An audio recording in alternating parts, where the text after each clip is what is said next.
Just 4 days to go before the opening ceremony of the 2016 Rio Olympics, an Olympics that is already appearing to be a perfect storm for a major terrorist event. On Sunday evening, a robot was sent into the Maracana Stadium to detect a suspicious toolbox. An explosion was heard soon after the robot went in. No injuries were reported. Maracana Stadium will be hosting the opening and closing ceremonies of the 2016 Olympic Games. Was this a test? Why did a toolbox have an explosive in it 4 days before the opening ceremonies? The globalist fingerprints are all over the entire debacle. The International Atomic Energy Agency provided high-tech radiation monitors in order to detect a dirty bomb, while the United Nations claims ISIS has a high probability of dropping a dirty bomb on the Olympics due to the weak security. Meanwhile, the World Health Organization downplayed the threat of the Zika virus in order to bring more unsuspecting Olympians and foreigners to the potential hell pit. Sidney Levy, CEO of the Rio 2016 committee, has been on a media blitz reassuring the world that there is no threat of the Zika virus that is exploding in Rio. The winter just started in Rio. It's a proved fact. Every year we measure that, and the Winter Masters, no mosquitoes whatsoever. However, Dr. Amir Attaran, writing for the Harvard Public Health Review, says otherwise. Dr. Attaran wrote, Brazil's Zika problem is inconveniently not ending. The outbreak that began in the country's northeast has reached Rio de Janeiro, where it is flourishing. Clinical studies are also mounting that Zika infection is associated not just with the pediatric microcephaly and brain damage, but also adult conditions such as Guillain-Barré syndrome and acute disseminated encephalomyelitis, which are debilitating and sometimes fatal. Simply put, Zika infection is more dangerous and Brazil's outbreak more extensive than scientists reckoned a short time ago, which leads to a bitter truth. The 2016 Olympic and Paralympic Games must be postponed, moved, or both. As a precautionary concession, Dr. Attaran goes on to mention 5 reasons the Games must be postponed. First, Rio de Janeiro's suspected Zika cases are the highest of any state in Brazil, 26,000, and its Zika incidence rate is the 4th worst, 157 per 100,000. And contrary to Mr. Levy, Rio has never experienced a winter with Zika before. In Rio de Janeiro, dengue cases in the first quarter of 2016 are a shocking 6-fold higher than a year ago. With the startling baseline of Aedes-borne disease so much higher this year than last, it is far from guaranteed that the coming winter's ebb will make a safe environment for the Games. Second, although Zika virus was discovered nearly 70 years ago, the viral strain that recently entered Brazil is clearly new, different, and vastly more dangerous than old Zika. Third, while Brazil's Zika inevitably will spread globally given enough time, viruses always do, it helps nobody to speed that up. In particular, it cannot possibly help when an estimated 500,000 foreign tourists flock into Rio for the Games, potentially becoming infected and returning to their homes where both local Aedes mosquitoes and sexual transmission can establish new outbreaks. Fourth, when, not if, the Games speed up Zika's spread, the already urgent job of inventing new technologies to stop it becomes harder. By spreading the virus faster and farther, the Games steal away the very thing, time, that scientists and public health professionals need to build such defenses. Fifth, proceeding with the Games violates what the Olympics stands for. The International Olympic Committee writes that Olympism seeks to create social responsibility and respect for universal fundamental ethical principles. But how socially responsible or ethical is it to spread disease? The globalists behind this are willing to create a worldwide epidemic as an act of controlled folly that will begin incubating in just 4 days on your local idiot box. John Bound, Infowars.com. All of it perfectly timed to spread Zika. My friends, we are live on this Friday, the 5th day of August 2016 worldwide transmission. We got 3 months and change, 90-something days from the 2016 major general election.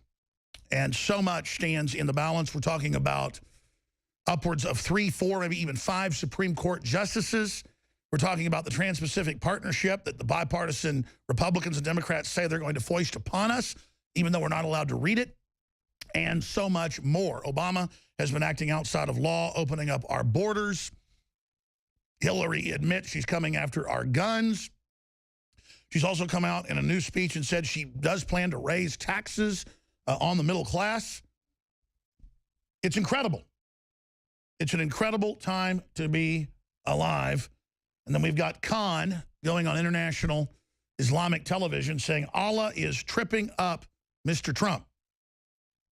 Well, only if Allah is really the devil, because the establishment globalist system that is in the news today, legalizing human-animal splices in the U.S., it's already been going on. The very groups selling baby parts, they're the ones that don't like Mr. Trump. So how could any supposed Muslim claim that they're following God's commandments, the 10 Commandments? I know Muslims say they follow that and support all this. Obama's daughter has been videotaped and photographed twerking, shaking her butt in a sexually suggestive way, simulating the act of sex. And he's come out and said, listen, women aren't supposed to be all reserved. They shouldn't have to be demure. Let women be open and free and libertine, laissez-faire. Well, I say women have the right to do what they want as long as it doesn't hurt anybody. I agree with Obama. The problem is that he promotes the most hardcore forms of Islamic Sharia law that the Wahhabis push and gets massive amounts of money from them. That's what's so hypocritical about all this, and throwing thousands of homosexuals off roofs just in the liberation of Egypt that our media promoted as a wonderful thing. The Muslim Brotherhood liberating it from the freedoms it had previously. Very, very serious situation. Homeland Security is announcing domestic spy drones. They've always been doing it the last decade. The media would say we were conspiracy theorists, but that's being announced today. That's some of the headlines up on drudgereport.com. Some of the stories up on Infowars.com. Harry Reid wants CIA to give Trump fake intelligence briefings. What, kind of like you give the American people? Because, Trump can't be trusted. He's not a globalist selling the country out. These globalists that have sold us out to the communist Chinese, Reid's even worse than Hillary, they're the custodians of the country. They can be trusted. They're the good people. But let me get to the main issue. And I shot a special report that's going to be up the next hour at Infowars.com right before I went live on air today. And that's the fact that there is a giant hoax that's been going for 48 hours that Donald Trump is going to drop out of the race, and that there's been an intervention by the Republican Party and by Reince Priebus and everybody else meeting with Trump, and that they're trying to get him to step down. Now, it's the Republican Party and Democratic Party at the highest levels plotting this out. Then the Republicans come out and say he is the nominee, he will be the nominee, to act like they're not part of it. They couldn't steal the nomination from the American people like they did Sanders on the Democratic side, so they're trying to create the illusion that he's not in the race. Where did I hear that before? Ben Carson. Again, 5:30, 6 o'clock in the afternoon, the heavy voting starting. He's in second place in voting, feels good, gets on a plane to go to the next state. While he's in the air for 2.5 hours, where was he flying? It was Florida. While he's in the air for 2.5 hours, they announce, oh, we talked to him. He did step down. And he said he endorses Cruz, the tweets were saying. And, oh, then a bunch of people flipped for Cruz, and Cruz got second place. Cruz later had to admit that his campaign head did indeed do that, and he had to step down. Now, fast forward to June 18th of this year, Politico, the New York Times, they all ran with it as a beta test. And they all announced in different news articles, Trump is stepping down. Trump is dropping out due to not being able to raise money. He'd only raised $60 million so far in the months before. And then you read deeper in the articles, they had to get a response from Trump. He says, this story's a total fabrication from you and Politico as usual. The New York billionaire sent an email sent by his campaign manager. I will never leave the race. Nobody has enough money to pay me to leave the race. And if they did, it would be totally illegal anyway. Did Obama and the Clintons get you to write this garbage? Now, what's funny is this was the 16th. A little less than a month later, in fact, almost a month later the day, the Hillary emails come out on the eve of the RNC on the 15th, a month after this. 29 days after this. And it's her directing Politico, Associated Press, ABC, NBC, MSNBC on what to say and what to do and how to attack Trump and how to attack Sanders and how to send their people dressed like Sanders supporters to attack Trump people so those two sides would fight with each other. Positioning herself in the general election to inoculate psychologically Sanders supporters to hate Trump people, which is not happening. In mass, they're going to Trump. He was 10 points ahead in major polls that were skewed, probably 15, 20 points ahead. So now they start sampling 15% more Democrats in all the major polls are now doing this. Reuters and others led the way to then give her a lead. I mean, wow. Now to create the perception those polls are real, they announce he's sliding, losing support. They have a big string of rhino Republicans and neocons, all the usual suspects, the Rockefeller Republicans, from John McCain to Crystal, just everybody, coming out against Trump. They have Gingrich come out and say, oh, yeah, there is interventions. He is in trouble. The trusted little buddy, who you notice Trump didn't pick as his VP, even though he's offered $300 million by Adelson, the casino owner, at the end, and that's been confirmed. So now they're running the Cheyenne hoax. And Trump came out Wednesday night, a few hours into this, and said, we've never been more unified. Everything's great. He didn't want to add fuel to it. He didn't want to give it power and say, of course I'm not dropping out. Well, now he needs to. And that's what I've said, on air and off air. I know some of his advisors are like, oh, that makes us look weak. You know, look, they're putting that out everywhere. You have to say, how dare you come out and claim I'm dropping out when in many polls and in swing states I'm 10 points ahead, like Florida. How dare you, with these fake Reuters polls and others, sample 15% more Democrats to skew it and give her a 10-point lead when I really have a 5-point, even in those skewed polls. And how dare you do what you did to Ben Carson and come out and announce I'm dropping out to create the illusion that all you've got's Hillary. How dare you? I want an apology from all these different mainstream media outlets and the Democrat and Republican Party pulling this latest scam. No wonder I think you're going to try to rig the general election. You tried to rig the primary against me. Says that? They're in deep trouble. Now, some thinking is, let them run this hoax. Let him get even more extreme and claim that his wife's a prostitute and he's a racist and he's dropping out and he's bankrupt and all the rest of this and he's a Russian spy, and just let it percolate, then have Trump still standing there and come out later and talk about it. And again, there's some thinking that this is the establishment destroying itself right now and that there's going to be a backlash to it. And I tend to think that that is the case, but still, I would counter it right up front, not wait for it to basically percolate, because it's meant, and here's the key. He raised $60 million, spent another 60-something of his own. So that's 120+ million up until last month. After that RNC event and that incredible speech and his incredible family and the other speakers, he raised $97 million in the last 3 weeks. And they went into complete panic mode because he'd be able to raise billions in the next 7-8 weeks.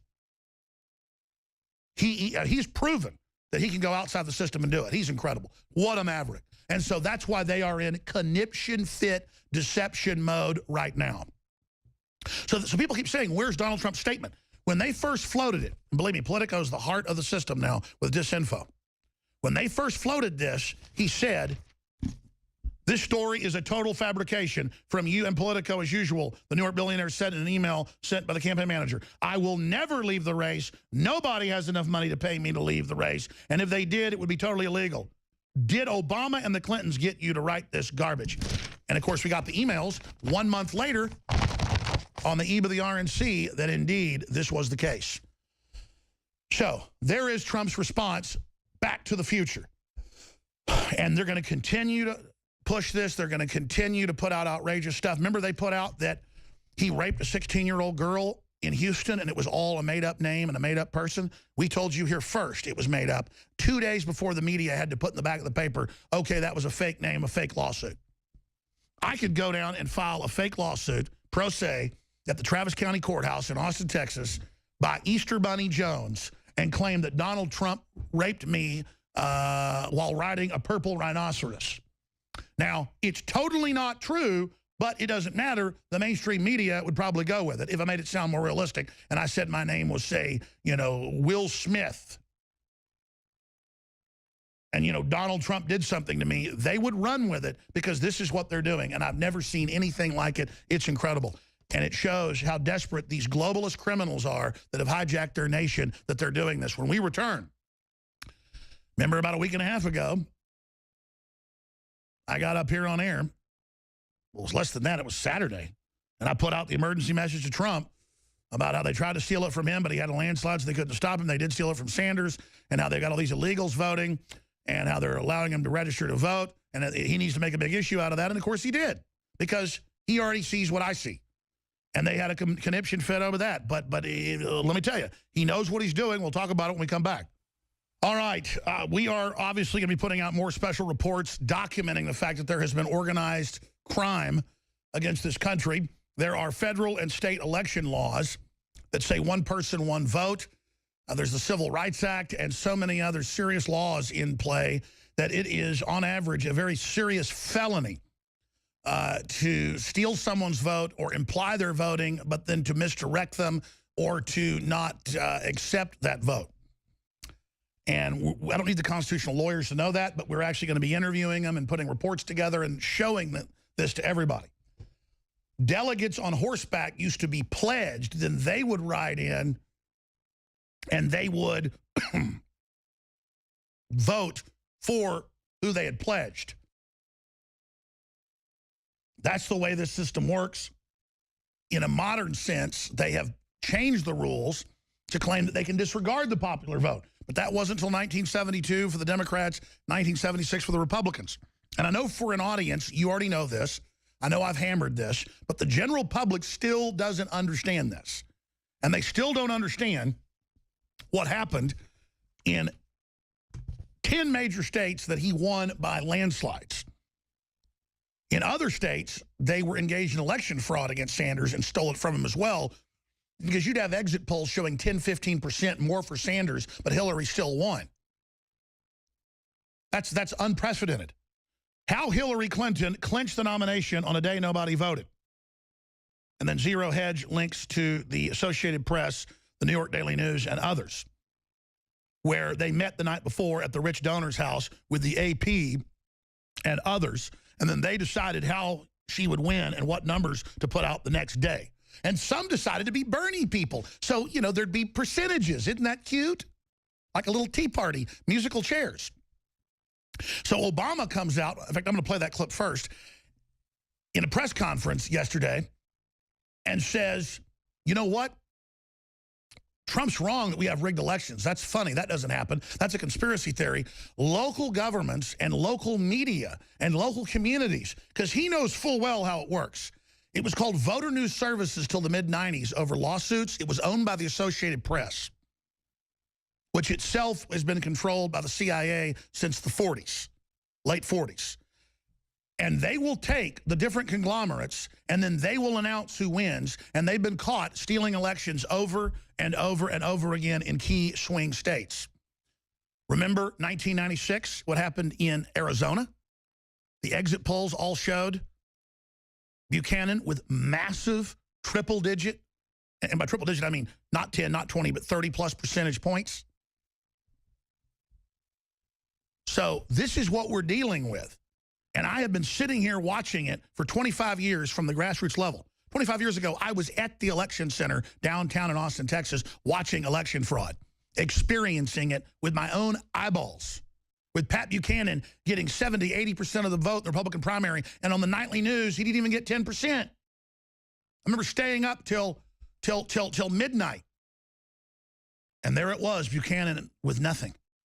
And I was there at the main center looking at getting the sheets ready, getting them all stacked up to go on the computer. Pat Buchanan bubbled in at the top. Pat Buchanan bubbled in. You couldn't find people other than Pat Buchanan, hardly. And I talked to everybody else. I said, "Are you seeing Pat Buchanan?" They're like, "Yeah."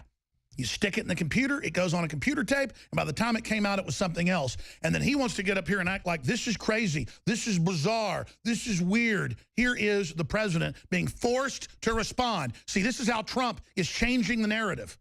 And it's how InfoWars is changing the narrative. We're not just going to lie down, Obama. Of course the elections will not be rigged. What does that mean? Of course Obamacare's free. The federal government doesn't run the election process. That's right, AP does. States and cities and communities all across the country, they're the ones who set up the voting systems and the voting booths. Don't even give it a name now. If Mr. Trump is suggesting that there is a conspiracy theory that is being propagated across the country, including in places like Texas, where typically it's not Democrats who are in charge of voting booths. That's ridiculous. That doesn't make any sense. Oh. I don't think any. They do not like the Texan, do they? Wonder who that's a message to. Oh, boy. Here's another one. Why the AP called it for Clinton. Politico. The night before. Oh, but there's no election fraud. Clinton has delegates to win Democratic nomination. AP. See, we don't need any votes the day before. The AP announces the winner. Okay, that's how it works. You notice now the president has to respond to InfoWars. Big responsibility here at the InfoWar. When El Presidente is being forced to respond in veiled grimaces. We're here to wage war on corruption, to crash the lies and disinformation, to rally patriots against the technocracy, not just here in the United States or North America, but worldwide. And humans promoting commerce and free open societies and ideas. True liberals, true progressives, true Renaissance promoters, in the end, will defeat the globalists and all their minions. Ignorance and dependency is the ocean in which they swim. Enlightenment, empowerment, and the stars is the sea in which we live. Their system is destined to fall. Humanity is destined with God's good graces to rise. But we must take that destiny and birthright in our hands. Now, let's go back to this clip in case you missed it from a press conference with Obama. And, of course, it came out 6 years ago that I'm on the White House enemies list with Matt Drudge. And I have gotten to experience being on the enemies list. And I can tell you from being at the RNC and other events, the globalists that were there, like Charlie Rose and others, are scared of us. And not scared of us because they think we're going to punch them in the nose. Scared of us because they know we're aware of their operations. And so here's the good news. We have InfoWars. Last Saturday, I put out a special report, my emergency message to Donald Trump about election fraud, challenging him to go public and expose election fraud. Monday, he started doing it word for word. I'm going to stop right there. And not because he's getting his ideas from me, but he concurs with my analysis. And so do his other supporters. It's just common sense. Now, expanding on that, now Obama is being asked about it in press conferences and is having to make a joke about it. So we're elevating the awareness, the consciousness of election fraud. When I'm going to read to you from the Associated Press, how Hillary Clinton clinched the nomination on a day nobody voted. Politico, why the AP called it for Clinton. AP, Clinton has delegates to win Democratic nomination. Hillary and the superdelegates met the night before at a rich patron's home, a super PAC home, and they decided that they were going to go for Hillary before they even had the election the next day, and then magically they had already apportioned the delegates that were going to go for Bernie and those that would go for Hillary so that the public would think they were still actually voting. And in case anybody thought they were going to get uppity and actually have the delegates and superdelegates go with the popular vote, they had to have a meeting the night before to explain it. See, they have to normalize it and act like it's no big deal. It's a psychological warfare technique. Here's a New York Daily News article. Superdelegates will decide who wins the Democratic nomination. So I want to remind folks that when Obama's running around acting like this is kooky to say don't try to steal the general election, they certified that in the 2008 election in Ohio and other states, there was total, complete fraud at the top. But let's go back to what Trump said a month before the emails got released, that Hillary is basically running Politico, the Associated Press, ABC News, MSNBC, CNN, all of them, telling them what to do. That's already been known. I mean, because they brag, they give them the questions beforehand and are given what to say. But now we have the emails with them directing it and telling them what to do. And so they had this headline, would Donald Trump really drop out for $150 million? Remember, they put that hoax out. And then the New York Times and Politico and others ask, oh, and then they have former insiders saying, oh, of course he would. That's why he's lost hundreds of millions in businesses and lost revenue and boycotts and losing 2 different TV shows and everything else that made hundreds of millions of dollars, because he's a principled man that spent 60-something million of his own money. No, they're putting all this out now because he raised $97 million in 3 weeks. They are totally flipping out. More than he raised in a year and a half before that in 3 weeks. But let's hear what he had to say. This story is a total fabrication from you and Politico, as usual. I will never leave the race. Nobody has enough money to pay me to leave the race. And if they did, it would be totally illegal anyway. Did Obama and the Clintons get you to write this garbage? We should do a story just how Trump was right. In all these emails he would send to media saying, did the Clintons tell you to write this? I bet the Clintons told you to write this, because it turns out they did. And now the Sanders people have had their elections stolen from them, and we're here beating the drum saying we're going to point this out to them so they landslide, cross over, and that's what's starting to happen, and vote for Trump. And so instead they have all these different polls I showed you yesterday from Reuters and others where they will sample 659 Democrats to 450 Republicans. And then, my gosh, Hillary's winning when you sample more Democrats than Republicans. Wow, that's crazy. That'd be like if I had scales and I put 65 pounds on one and 45 pounds on the other. The 65-pound side would be on the ground. What? Really? You mean if I put my finger on the scale, you mean Hillary wins? And they run around, oh, she's winning, she's winning. Trump's dropping out, Trump's dropping out. His wife's a prostitute. He's racist, he's mean to people in Scotland. By the way, I've investigated the whole Scotland story, and I've got some Scottish background in me. Great, hardworking, tough, smart people. Mama Hines 57. But you know any Scot will tell you they're the biggest tightwads and the worst to deal with in business anybody probably out there on earth. I mean, any Scot will tell you. And then once you start getting in a business deal with them, they're going to try to get the upper hand on you every time. So that's what we're talking about here. It's like with Scots, they say, hey, you want to drink some beer? Are you buying? And, of course, Trump gets that. His mom is Scottish and from Scotland. It's genetic. Trump is predisposed to try to get a better deal over somebody. That's what he does. But he doesn't want to screw over the country or the American people. And he doesn't like seeing the globalists screwing us over. And that's why they're so scared of him, folks. But it turned out when he was buying that golf course, people at first had said they'd be part of it. Then they started trying to get out of it or demand more from him, and he ran over them.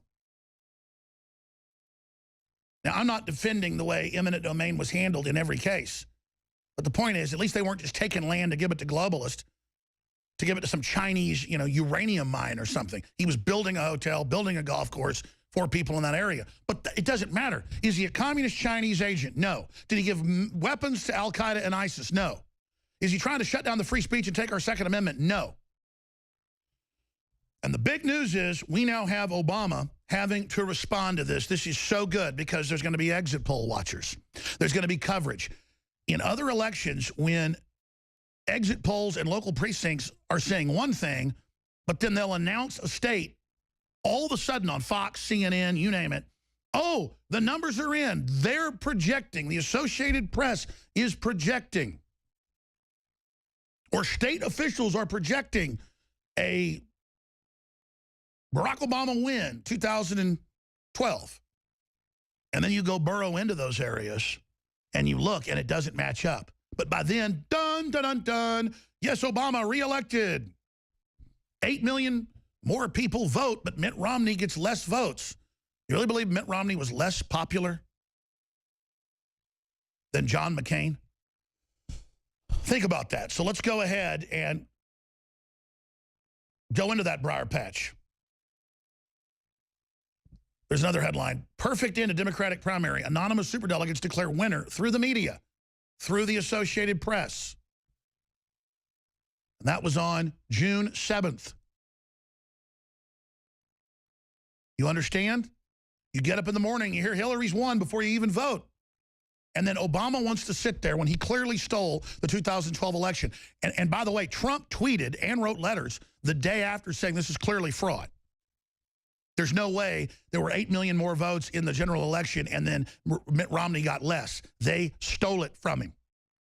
And Trump isn't going to lie down and take it, and neither are we. And that's why Hillary's campaign head calls it dangerous what Trump's saying. No, what you're doing is dangerous. Opening the borders up, bringing in tens of millions more illegals, people with diseases, you name it, not even testing them for their own health, for heaven's sakes, telling us we're racist because we don't like you operating outside the law, and the Supreme Court rules you're breaking the law months ago, and you accelerate bringing the illegals in from all over the world and say you'll do whatever you want. Oh, but you would never screw us over like the foreign insurance companies did with Obamacare, written with the Republican establishment. That's why they hate Trump. He wants to repeal it. It's a screw job made in hell. The economy is tanking. It's meant to take 30-something million people out of full-time employment and bring them into part-time. I told the story, then I'm going to play the clip. Back 3-4 years ago, I was going to Barton Springs during the spring and summer and fall almost every day. I don't ever get a chance to go there now. I'm so busy. Well, I learned just nutraceuticals is the way to lose weight instead of doing 2-mile swims and not losing weight. But long story short, I remember the place is huge. It's one of the biggest freshwater pools in the country or the world, really. Everybody knew who I was, and people would say nasty remarks, hardly would talk to me and all this stuff. And then Obamacare kicked in 2.5 years ago in Travis County in Austin, Texas. And that's a city-owned pool. They got like 50, 60 lifeguards. They took them all from 40 hours down to like 20 hours and cut their pay because of Obamacare. And I'm not exaggerating. I had 20 of them or more come up to me in the next month and say, we apologize. We had no idea. We heard you on air because the show's so popular here in Austin, saying it was going to put us to part-time, and the city told us it wouldn't, but then they did it. I didn't get any pleasure out of them going from being mad at me, oh, there's that right-wing jerk, to, oh my gosh, you're right, we apologize, what do we do? Your whole world's fake, okay? I'm not a right-winger. There's no such thing. It's a false paradigm. There's a real right and a real left within a controlled system. But outside of it, are you for libertarian freedom or are you for command and control? And then it's where do you want to be on that spectrum? That was the history of the world for the last 160 years, and they concocted this whole liberal conservative paradigm to further dumb everything down. But let's go to the president implying, oh, especially out of Texas. Obviously a message at yours truly. I mean, they know where the message came from. The White House run Media Matters, freaked out over it. Dozens of newspapers we know of said, oh, God, Trump is quoting Jones. Exactly. And, I think they've already figured that out. So, yes, that is what's happening. For me, it's not a power trip. It is a great responsibility.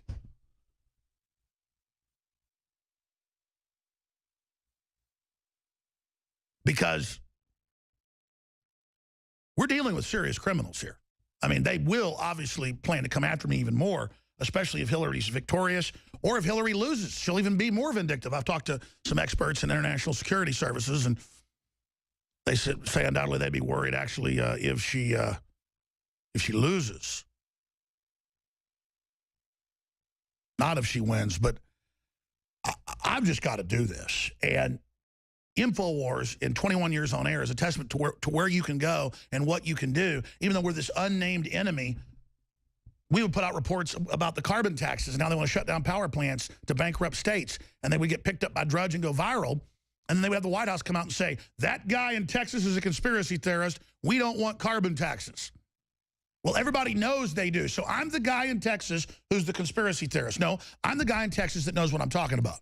I'm the guy in Texas that actually doesn't go out and party all night or go out and watch movies or go out and play golf all day. And I'm not saying you're bad if you do, if you're a successful person.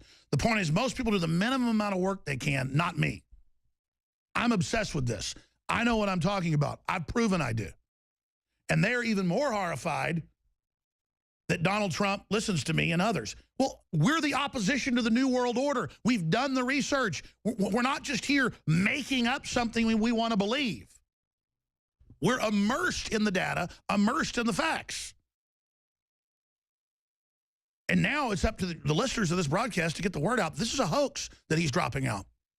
And there's going to be more hoaxes because we asked him to get involved. We asked him to go up against these criminals, and now we're seeing the full power of the disinformation media used against Trump and his family. So I want to hear people admiring Trump and thanking Trump and appreciating what he's doing because we're getting to hear about the private Federal Reserve. We're getting to hear about rigged elections. We're getting to hear about one-sided trade deals and Hillary being a communist Chinese spy. We're getting to hear about all of how the mainstream media is involved in deception and how they're coming to an end. Donald Trump has absolutely paid off in spades, in triplicate, on everything he said he'd do. If Donald Trump was a 10-year savings bond, he would be paying back 10,000%. He's an absolute godsend.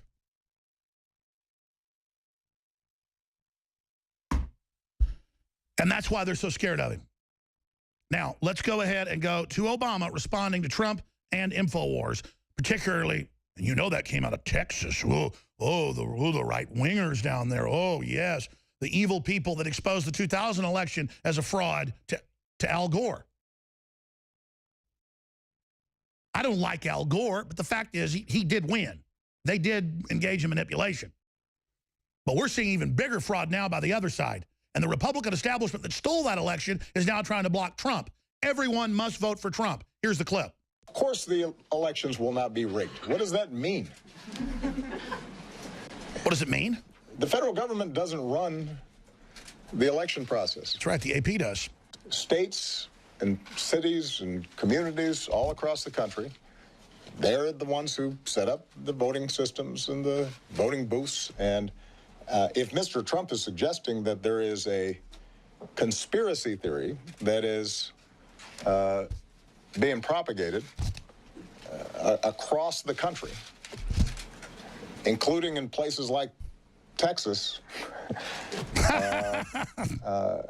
where typically it's not Democrats who are in charge of voting booths, that's ridiculous. That doesn't make any sense, and I don't think anybody would take that seriously. You see how he spins all this? First, he makes a nod to InfoWars, and we're putting conspiracy theories out. Then he acts like we're saying there's going to be fraud in Texas because I'm in Texas. I'm talking to the whole country and the whole world. So he makes it all geographic and again, puts disinfo out. He's very highly trained, like the devil, at every level just to spew disinformation to confuse people.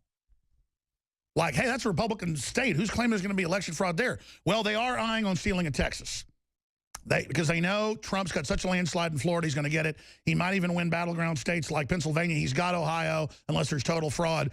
And the word is that they're thinking about having the Cruz people and others go in and claim that's how Trump lost. Of course, it would have been a theft, but they just want the plausible deniability for the sheeple out there. And then you'll get your Hillary Clinton as mentally ill as she is. By the way, I haven't even gotten into the $400 million on an airplane illegally flown to the Iranians that Obama had lied about previously. So the media turns it into Trump getting confused by the news showing supposed footage of the plane when it wasn't footage. That's the media getting that wrong. But see, oh, Trump has a crooked toenail. He reported on it a little bit wrong about what video he saw, so that's what matters, not Obama engaging in the crime. And I was just watching Hillary during a press conference, or more of a press statement. They're totally rigged. And she looks like hell warmed over. She looks worse than she's ever looked. So I think time is basically running out for her. But I was talking to Don Salazar. Why do you think Obama is making comments about Texas? Well, that's because the media is all fully aware of the fact that when they talk about what we're doing, they say, oh, the conspiracy theory out of Texas. That's how they That's the agreed upon language. Because we're so dangerous, they dare not say our name. The conspiracy theory out of Texas that Hillary had superdelegates till the election, that's admitted fact. That we've had major election fraud in this country, a major fact. And see, they don't know how to deal with it. We had mainstream media at the DNC and RNC just marveling at our readership and our traffic and the fact that it just keeps coming true what we say. Because, see, our narrative is actually truth-based. We don't get talking points from on top. We create the talking points off of reality. Does that mean we're 100% right? No, we're about 97% right. But people say, is it the right stratagem to come out and say, they've stolen elections before, Hillary stole the nomination, let's stand up against her. And I say, it's the right thing to do to defend our election system, so stand up and speak out against it. See, as soon as we stop playing along with the fantasy land, as soon as we quit trying to change the whole fraudulent system and just admit it's a fraud, it begins to fall. And that's what they're scared about. They understand what we're doing. We're outside their spectrum. Now, briefly, we are listener supported. I want to thank you all for your support. We've been spending a lot of money right now. We got some big specials running. We've got free shipping store-wide at InfoWarsStore.com on thousands of items. And we've got 3 of our best-selling items discounted on top of it. 40% off Brain Force, about to sell out. 30% off DNA Force, very close to selling out. 30% off Vitamin Mineral Fusion Fruit Punch Drink. Great way to get your vitamins, minerals, and other key cofactors and amino acids. InfoWarsStore.com. or InfoWarsLife.com for the nutraceuticals, or call toll-free 888-253-3139. Your purchase makes what we do here possible. Also, on any orders $50 or more after the special's over, you get free shipping. But on top of that, currently, you sign up for auto ship, say on Vitamin Mineral Fusion or Brain Force or DNA Force. Those items are never out of stock because we hold them back for you, whether you want it on 15 days, 30 days, 90 days, 6 months, a year. You sign up for auto ship, an additional 10% off, and you can cancel anytime. But if you really want to support the broadcast, there are items everybody needs in there. Books and films and non-GMO, open-pollinated heirloom seeds and shortwave radios and water filtration and air purifying systems and solar panel control and solar units. The very best cutting edge at the lowest prices. G-Shock watches, optics, a lot of other great items. InfoWarsStore.com is the big blanket site. InfoWarsLife.com is the subpage. And it is your purchases that fund this one-of-a-kind gem of an operation. The crew, everybody we've got here, what they're doing in the face of the programming, in the face of the brainwashing, putting out a counter-narrative so patriots worldwide know they're not alone, that we are the sleeping majority of humanity that is awakening, and that great things are happening. Now, we're going to have open phones in the next hour. I got a bunch of special reports we haven't aired that are extremely powerful. We've got big jihad news, big economy news, and so much more. Election 2016. I'm Alex Jones. 3 hours left. I'll be hosting for 2 more hours. The David Knight's coming in. Mr. President, repeatedly now, Donald Trump has said that this election will be rigged against him, challenging really the core foundation of our democratic system. Can you promise the American people that this election will be conducted in a fair way? And are you worried that comments like his could erode the public's faith in the outcome of the election? And if he does win, given that you've just declared him unfit, what will you say to the American people? Well, at the end of the day, it's the American people's decision. I have one vote. I have the same vote you do. I have the same vote that all the voters who are eligible all across the country have. I've offered my opinion, but ultimately it's the American people's decision to make collectively. And if somebody wins the election and they are president, then my constitutional responsibility is to peacefully transfer power to that individual and do everything I can to help them succeed.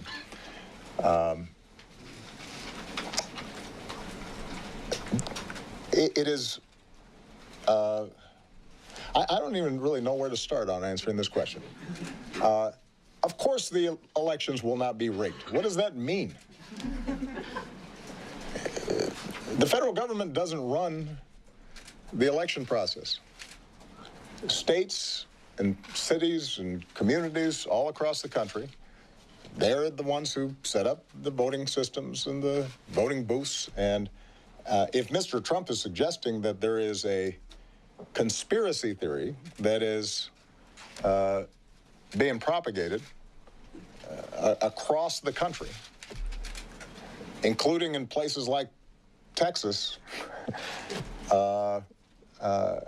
where typically it's not Democrats who are in charge of voting booths, that's ridiculous. That doesn't make any sense, and I don't think anybody would take that seriously. Now, we do take seriously, as we always do, our responsibilities to monitor and preserve the integrity of the voting process. If we see signs that a voting machine or system is vulnerable to hacking, then we inform those local authorities who are running the elections that they need to be careful. If we see jurisdictions that are violating federal laws in terms of equal access and aren't providing ramps for disabled voters or are discriminating in some fashion or are otherwise violating civil rights laws, then the Justice Department will come in and take care of that. But this will be an election like every other election. And, you know, I think all of us at some points in our lives have played sports or maybe just played in a schoolyard or a sandbox. And sometimes folks, if they lose, they start complaining that they got cheated. But I've never heard of somebody complaining about being cheated before the game was over. Okay. Again, I thought you might just want to hear some of the garbage from Obama's own mouth. They tried to steal the delegates and said that votes didn't count. And they did steal it from Sanders. So she is an illegitimate nominee, Obama. She stole the nomination. It'd be like if she got into the championship boxing match, but it turned out the other guy had taken a dive or whatever. It's a fraudulent system. Election fraud's part of history. It's part of our history. And he should challenge it beforehand to let folks know we're watching. Last Saturday, I came up here at about 2 o'clock in the afternoon and met with one of my camera people, editors, Rob Jacobson. And I shot a special report that went up a few hours later and was watched several million times on Facebook, listened to by millions of people here on the radio, and seen by hundreds of thousands on other platforms like YouTube. And all I did was lay out the fact that they tried to steal the election from Trump, showed them admitting it, showed Republicans saying your vote doesn't count, showed the Democrats stealing it from Sanders saying your vote doesn't count. And I pointed out that she was an illegitimate nominee and that she would then try to steal it from Trump because at that time he was 10 points ahead in major polls. And I said it was important to come out with it before they artificially lowered him in the polls. Trump came out a day and a half later. It's become a big national issue. Obama responded last night, specifically said, you know, that conspiracy theory, it comes out of Texas. Because, you know, don't mention InfoWars. As if everybody doesn't know who you're talking about. It's just so ridiculous. I love how animated he gets when he talks about the Texan.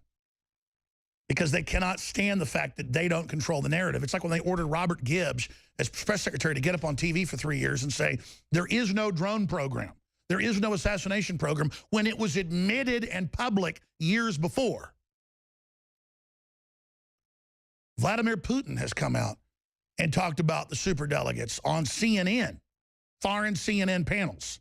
You know, they have CNN International with Fareed Zakaria, the Bilderberg globalist, and just laughs at him and says, you know, your superdelegates decide things. This is ridiculous. He should know. Under the old Soviet Union, you had a central committee that was handing down power since 1917, no elections. And then they would choose who could run for president. But then, of course, everybody knew who was going to win. It was whoever was favored, Joe Stalin or whoever. You go to China, it's even worse. They have a central committee that then lets the Politburo vote on who the president is. A couple hundred people. And you look at who runs things in China, it's the generals, it's the communists, it's the people in the party. They own the factories. There's thousands of billionaires over there. It's crazy. But they're communists. They're slave masters is what they are. So Obama's trying to act like it's crazy that we'd raise this. See, here's the deal. If we play along with fraud like Mitt Romney or like John McCain or others, or even Al Gore, who had the election stolen from him, as much as I hate him, it's a fact. It's fact. If we go along with it, they get away with it. But if we don't go along with it, it will bring down this corrupt, illegitimate system. If they would have allowed Trump to have his superdelegates taken, if those superdelegates put in by the party would have been allowed to block the regular votes of the delegates, you'd have a precedent for a new open imperium of the Republican and Democratic parties ruling the nation and sharing power openly and ending the popular vote as we know it. That was such an incredible attempt, and they succeeded on the Democrat side. Now the Republican insiders are still trying to sabotage Trump after, saying, oh, he's going to drop out any day. Oh, he can't raise money. Precisely because he raised a record $97 million in 3 weeks. He raised $60 million in the year before that, plus year and a half before that. He matched it with his own $60 million. So he had $120 million in a year and a half. He raised $97 million. It's incredible. But suddenly, in the last 2 days, he's raised almost nothing. It's like the spigot was turned off. And Roger Stone was in California a few days ago when this was happening. And the donors were saying, I'm not going to give. He's going to drop out. It worked on them. See? This is war, people. And we know how they operate. We've done the studying. We're not special. The average man who's watched baseball for 20 years and knows everything about it, if he put that into, say, stock market research, he'd be incredibly wealthy with small investments. If you put political knowledge, if you study oil painting, you're going to become successful. We've studied how things really work. We've read the hundreds of books. We've interviewed the thousands of guests. We know the program. And when I explain this to people, it's so you understand, we're not up here winging this broadcast. I'm not up here just hoping I know how things work. Oh, I know how the shadow government works. I know how the intelligence agencies work. I know how the whole military system works. I know how the special interests are controlling the nation. I know what their goals are, because here's the issue. The New World Order is so arrogant and thought they had this so sewn up that in the last 50 years, they've written hundreds of books, hundreds, and thousands of white papers admitting the whole stinking plan. And I have read most of them. I'll be honest, the last decade or so, I've been so busy covering news and research and family, I rarely go get, oh my gosh, Brzezinski has a new book out admitting world government and the plan to exterminate people. I actually went and bought the book and read it. The last one, like 2-3 years ago. I mean, I remember Memoirs came out like a decade ago. David Rockefeller admitting world government and the plan to bring in planetary rule and in nation states. And if you believe he's doing that, he says guilty as charged. Tragedy and Hope, Between Two Ages, The Technotronic Era, The Anglo-American Establishment, Eco-Science. And then you go read a book like None Dare Call It Conspiracy, written by the father of the guy that runs Politico. Talk about turning your back on your father. And he writes it, it's all their own statements. That's why the book's totally true. You want to read a 200-page book or less, you'll understand everything. I read that thing when I was like 10 or 11 years old. And I'm sitting here watching their whole plan unfold, and I've got their playbook. And anyone could have their playbook. You just have to go actually read what they said they do. And then you sit back and you're like, whoa, they're really doing it. And then you go, next step, forced sterilization. Next step, forced labor. Next step, national compulsory service. Next step, reducing the language. Next step, creating a one world religion. Next step, no, no, no, no, no. And then you realize you don't have a choice. We've got to stand up against this. The toll-free number to join us on this subject or any other you want to discuss is 800-259-9231, 800-259-9231. First-time callers, 800-259-9231.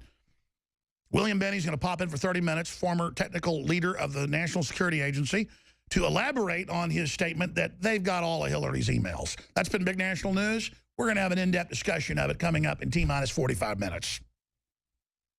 But let's get to these clips for the new audience that may have tuned in the second hour. Plus, one of these I haven't played. It's of Putin saying what I just talked about. Here's Trump. One of 3 times he said this week that the whole election has been rigged. He's afraid they're going to try to rig this one. Here it is. We got almost 14 million votes. Think of that. More than anybody in the history of Republican primaries. That includes some great people like Ronald Reagan, Dwight D. Eisenhower, who won the Second World War, right? He did win the Second World War. He got elected because he won the Second World War. I got more votes than him. That's good, right? And remember this, I had 17 people. I wasn't running against 2 people. I had 17 people. Hillary Clinton, I got a similar number to Hillary Clinton, and she had Bernie, and she had a hard time putting Bernie away. And Bernie, poor Bernie, he looked so upset. You know what? He made a mistake. He shouldn't have made a deal. Sometimes he lost. First of all, it was rigged. And I'm afraid the election's going to be rigged, I have to be honest. Because I think my side was rigged. If I didn't win by massive landslides, I mean, think of what we won in New York and Indiana, California, 78%. That's with other people in the race. All right. And then he's elaborated since then on other shows like Hannity that, hey, they've got illegals voting, 10 times each. This is all confirmed. Now, let's hear from Obama again briefly, where he makes a big joke out of this and says, by the way, it's coming out of Texas. Here it is. Of course the elections will not be rigged. What does that mean? What does it mean? The federal government doesn't run the election process. The Associated Press does. States and cities and communities all across the country, they're the ones who set up the voting systems and the voting booths. And if Mr. Trump is suggesting that there is a conspiracy theory that is being propagated across the country, including in places like Texas, where typically it's not Democrats who are in charge of voting booths. That's ridiculous. That doesn't make any sense, and I don't think anybody would take that seriously. Oh, yeah, no one takes it seriously that there's election fraud going on in the world. Now, here's Vladimir Putin a few months ago on a big CNN panel with Fareed Zakaria, there's a bunch of other TV networks there, talking about election fraud here in the United States. See, America teaches everybody how to live in, quote, democracy. But what, you actually believe that they have democratic elections there? This is the truth. Look, twice in the U.S. history, the president was chosen not by the majority voters, but by the superdelegates. Is that democratic? And when we try to discuss this with our U.S. colleagues, and we do not criticize, but merely have a discussion, they say, mind your own business, this is how we do it. Well, then why are you interfering in our business? Don't meddle in our business. Sort out your own issues first. But I repeat again, it is, in fact, not our business what's going on in U.S. elections. In fact, there are reports even of prosecuting attorneys not allowing international observers into U.S. polling stations. And they threaten with jail time. But that's their problem to sort out. That's how they do it. They like it that way. America is a great superpower. Perhaps the only superpower of present time. All right, that's good. So the whole world knows about the famous election fraud here. And Obama wants you to just sit there and make a big joke out of it. And then he knows how people think. It's like when somebody says, hey, they're trying to bankrupt coal. And somebody will say to me, well, I don't own any coal stock. Why do I care? Because your electricity is going to skyrocket. It's going to hurt the general economy. So he says, besides, that guy's down in Texas saying this. I mean, Republicans run that state. What are you worried about election fraud? As if it's not the whole country we're worried about. They always play these games. I'm telling you, Obama is scientifically trained. This is so incredibly important. Now, I want to go to your phone calls. The toll-free number to join us is 800-259-9231. They've got Democratic Party operatives I'm going to get to running around claiming Trump wants to have a civil emergency if he doesn't win the election. But meanwhile, that's what Obama and others have been prepping and getting ready for and trying to foment the cop-killing activity and the civil war. I mean, it's clear who the bad guys are here. And it's clear who's trying to stop this and trying to countermand it. I mean, that's why I'm desperately, for all the problems we have in government and all the corruption in America, God knows we're slouching towards Gomorrah, I've reached out to police and military because they're going to be asked to carry out this evil. And I've tried to say, look at who runs you. They're the globalists. They're the bad guys. It was in 2 mainstream news articles yesterday. In fact, can you guys pull it from the stack? I'm sorry I didn't cover it. That, okay, the UN really is going to run the local police review boards and have federal oversight, and if they recommend the Justice Department comes in, they're going to come after the police. A, that's incredible, the Strong Cities Initiative. But B, we've gotten to the point where I see it and they expand it and I don't even respond to it. That shows I'm being conditioned. I'm losing. I'm being broken. And I'm going to be conscious of that, and I'm going to get upset, and I'm going to do something about it.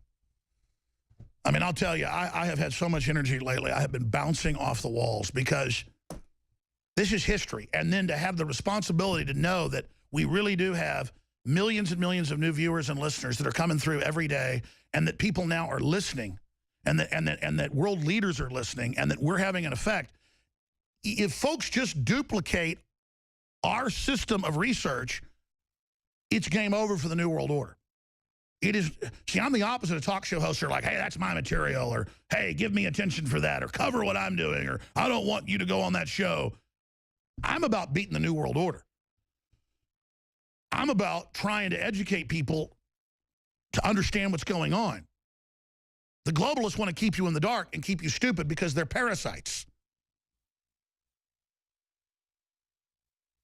But it is an epic time to be alive, and it's very, very stressful to have this kind of responsibility. But I'm here to tell you, you have that responsibility as well. I have taken this responsibility on, and I've prayed to God every day that if it's God's will that I be given the information, the oratory skill, and the will, and the managerial skills, and the interpersonal skills to be able to hold this together and create a system to try to actively resist the globalist and to try to educate the public in the belief that if the public is ever given basic information on how the system works and where it's taking them, they're going to say no to it en masse. And that is happening. But the New World Order is extremely predatory, and it's very good at getting us in a whole false left-right debate with their false left and their false right minions who battle over control over the system, but who are all cogs and servants and officers of that system. And I'm only reaching out and saying to people that are in the system, whether they're journalists or police or doctors or corporate officers or COG type people, you know this program leads us towards deindustrialization, a post-industrial world, a planetary world government, a total tyranny. And do you want to be a manager in that horrible system? And do you want that bad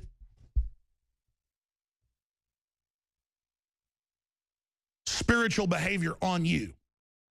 Plus, most of you know you're going to get ground up by this down the road anyways. It's for your own selfish interest to not go with this. That's all I'm saying. I don't know how anybody could sign on to this world government. I mean, this thing isn't taking us to Star Trek and life extension and happiness and, you know, the New World Order is taking out radical Islam and you know, bringing freedom to those countries. No, they're putting radical Islam in to suppress people. The world government is out to get us. It's evil. How could you not want to throw yourself against it? Every fiber of my being is just, oh my gosh, this is really evil. How do I figure out how to stop it? And I tell you, I should be very, very excited. And I have been at certain levels to know that InfoWars has broken through not just here but globally, and that our information, accurate information, most of it the enemy's own statements, has now penetrated and has now hit an absorption rate in power structures, especially security services worldwide, and it's causing a decompartmentalization that's causing mass awakening. And I am very proud of the fact that InfoWars has been able to, at least at some level, find the lever, find the right domino to start the chain reaction of the life force, the survival instinct, the Renaissance spirit to start rising again, the life force, the innovation. And the enemy can feel that spirit rising as well, and the enemy's rising to meet it, and it is just an incredible time to be alive. I'm going to come back, play a brief special report dealing with election fraud and why Donald Trump's right. It's really Donald Trump's statement on where he stands on dropping out of the race and that whole hoax. And then we will go to your phone calls, Richard and Ryan and Chris and Morrison and Brian and others. Briefly, let me just plug now so I don't have to do it when I come back. We got great products. They're the very best supplements we could come up with. Some of them are famous, private labeled from some of the biggest organic producers in the country, and then we just discount it 5 to 10%. Okay? Stuff like Child Ease or the oregano, things like that. But DNA Force is its own proprietary super nutraceutical. Leading competitors, again, can be $400, $500 for what you're getting in this. It's $94 right now. One ingredient is like $40 or more, the BioPQQ. People sell synthetic BioPQQ for like $50 a bottle, and it's a lower dose than what we put in this. That's why at $94.47, it is the best deal you'll ever find. Now, we've got other products like colloidal silver for $19.95. That's a great deal. We've got other products as low as $9.95. We've got Brain Force for $17.76, but it's about to sell out, only $29.95. Great way to experience that. Super male, super female vitality, lung cleanse. We have the Vitamin Mineral Fusion. 30% off. And, of course, I should just say up front, it's free shipping on everything at InfoWarsStore.com right now. Free shipping store-wide, but also free shipping on things like Brain Force, that's 40% off. You sign up for auto ship, you can get the next one at that same price and get 10% off on your order as well in the next order. I mean, it just goes on and on. Whether it's Secret 12, True Vitamin B12 Methylcobalamin, or whether it's Winter Sun, incredible concentrated vitamin organic D3, whether it's the joint formula, the bone formula, those are together discounted. Whether it's Knockout, $19.95. They have the same dose of melatonin, usually $19.95, sometimes a little bit lower. This has, 8 or 9 other ingredients like L-tryptophan and valerian root and everything else in there to help give you natural help the deep sleep. So here it is. You get something that's the same price for the same melatonin. It'd be a good deal, $19.95 for a bottle of melatonin like this. But it's the same dose. It's just filler in the other melatonins you see. It's a big capsule, and it's the same dose. It's a bunch of filler. Not ours. It's melatonin. We're not selling fillers here because I won't want that myself. I want stuff I would use that I do use. You understand how that works? See, I don't think I get ahead screwing you over. I get ahead offering you a really good deal so you keep coming back over and over again. Now, separately in business, though, I do things with people where I hammer them to get the lowest price. But that's free market, and that's innovation. So I want to thank you all for your support. But we need to bring in a lot of capital here to be able to have the reporters, hire new reporters, get more crew, more writers, more researchers, and to be able to move forward against the New World Order. So, no, when you buy stuff at InfoWarsStore.com, you are involved in buying war bonds against the New World Order. It's an absolute patriotic duty. You know, there's this new thing I saw where this black congressman put out an ad and said, everyone is welcome to apply but straight white males. That's on InfoWars.com. And then I read where all over the place, this is the new movement, is for blacks and others to self-segregate and then to be allowed to discriminate, and then the feds and the EEOC don't block it. I mean, this is really getting crazy. Hillary refuses to meet white reporters in first press conference of 2016. Clinton hasn't held a press conference since December of 2015, 9 months ago, 8.5 months ago. And then there's a whole stack of news I've got here.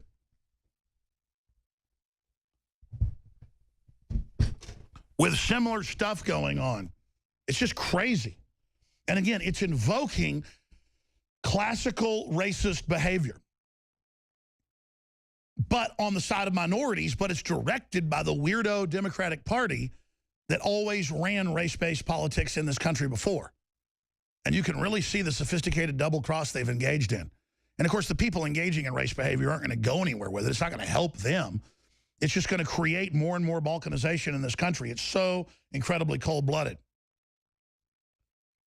Here's some of the articles that are up on Infowars.com. UN backs secret Obama takeover of police. But it's not. Breitbart reports it's called Strong Cities Initiative 6 months ago, and it says the UN will oversee the police departments. And they've got the UN going after Arpaio and the UN investigating the Texas governor because, they dare arrest illegals. That's just some of the news up on Infowars.com. Again, William Binney, former leader of the NSA. He actually ran the NSA spying. He wasn't the political leader of it, but the technical director. He came out last week and said, or earlier this week, and said on WABC, Aaron Klein's program, that, hey, listen, they already got all of Hillary's emails to the NSA. They save all of it. So he's going to be talking about that in more detail. But I'm going to go to your calls here in just a moment. First, Richard in Maryland, and then Ryan, Chris, Morrison, Brian, and others. But the big issue here is this video just went live at Infowars.com, and everybody needs to see it.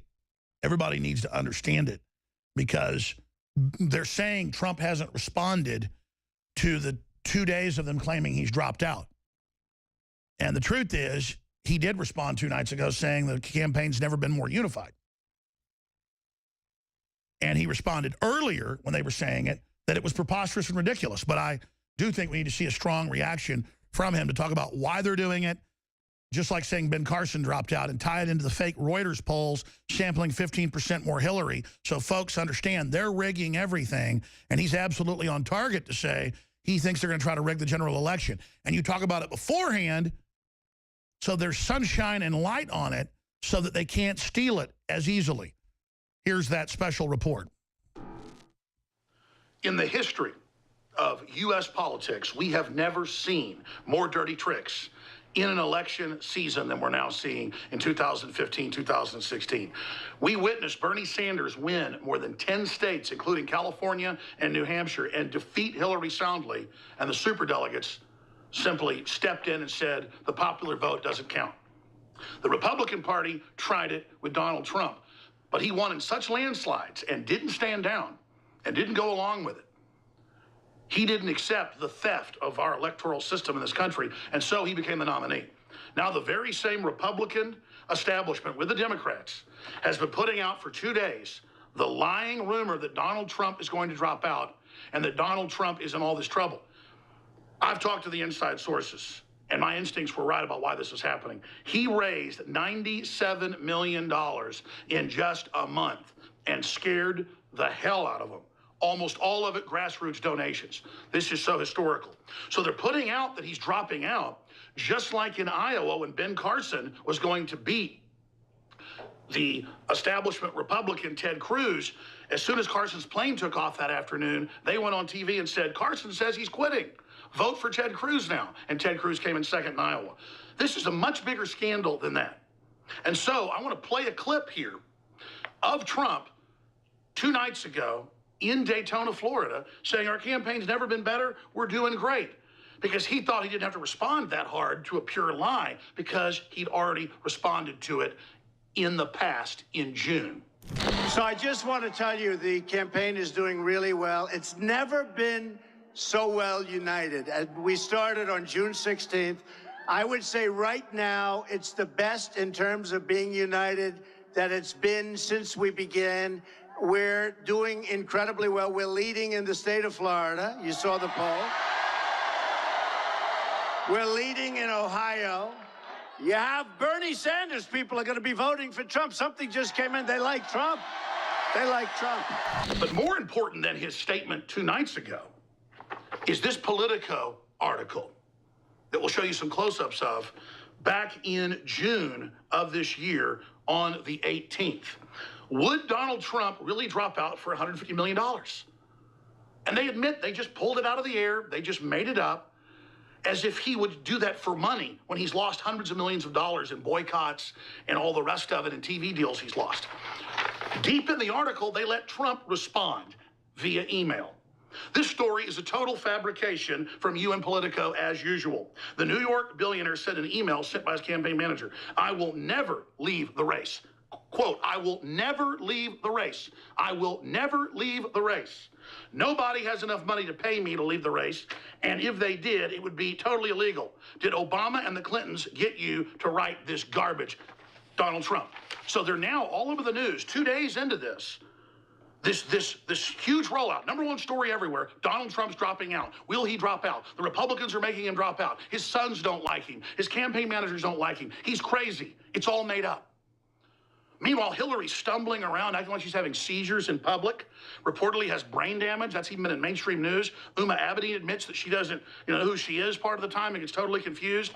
She's caught in the new WikiLeaks, actually directing the media to go after Donald Trump and other people, just like Trump predicted just a few weeks before.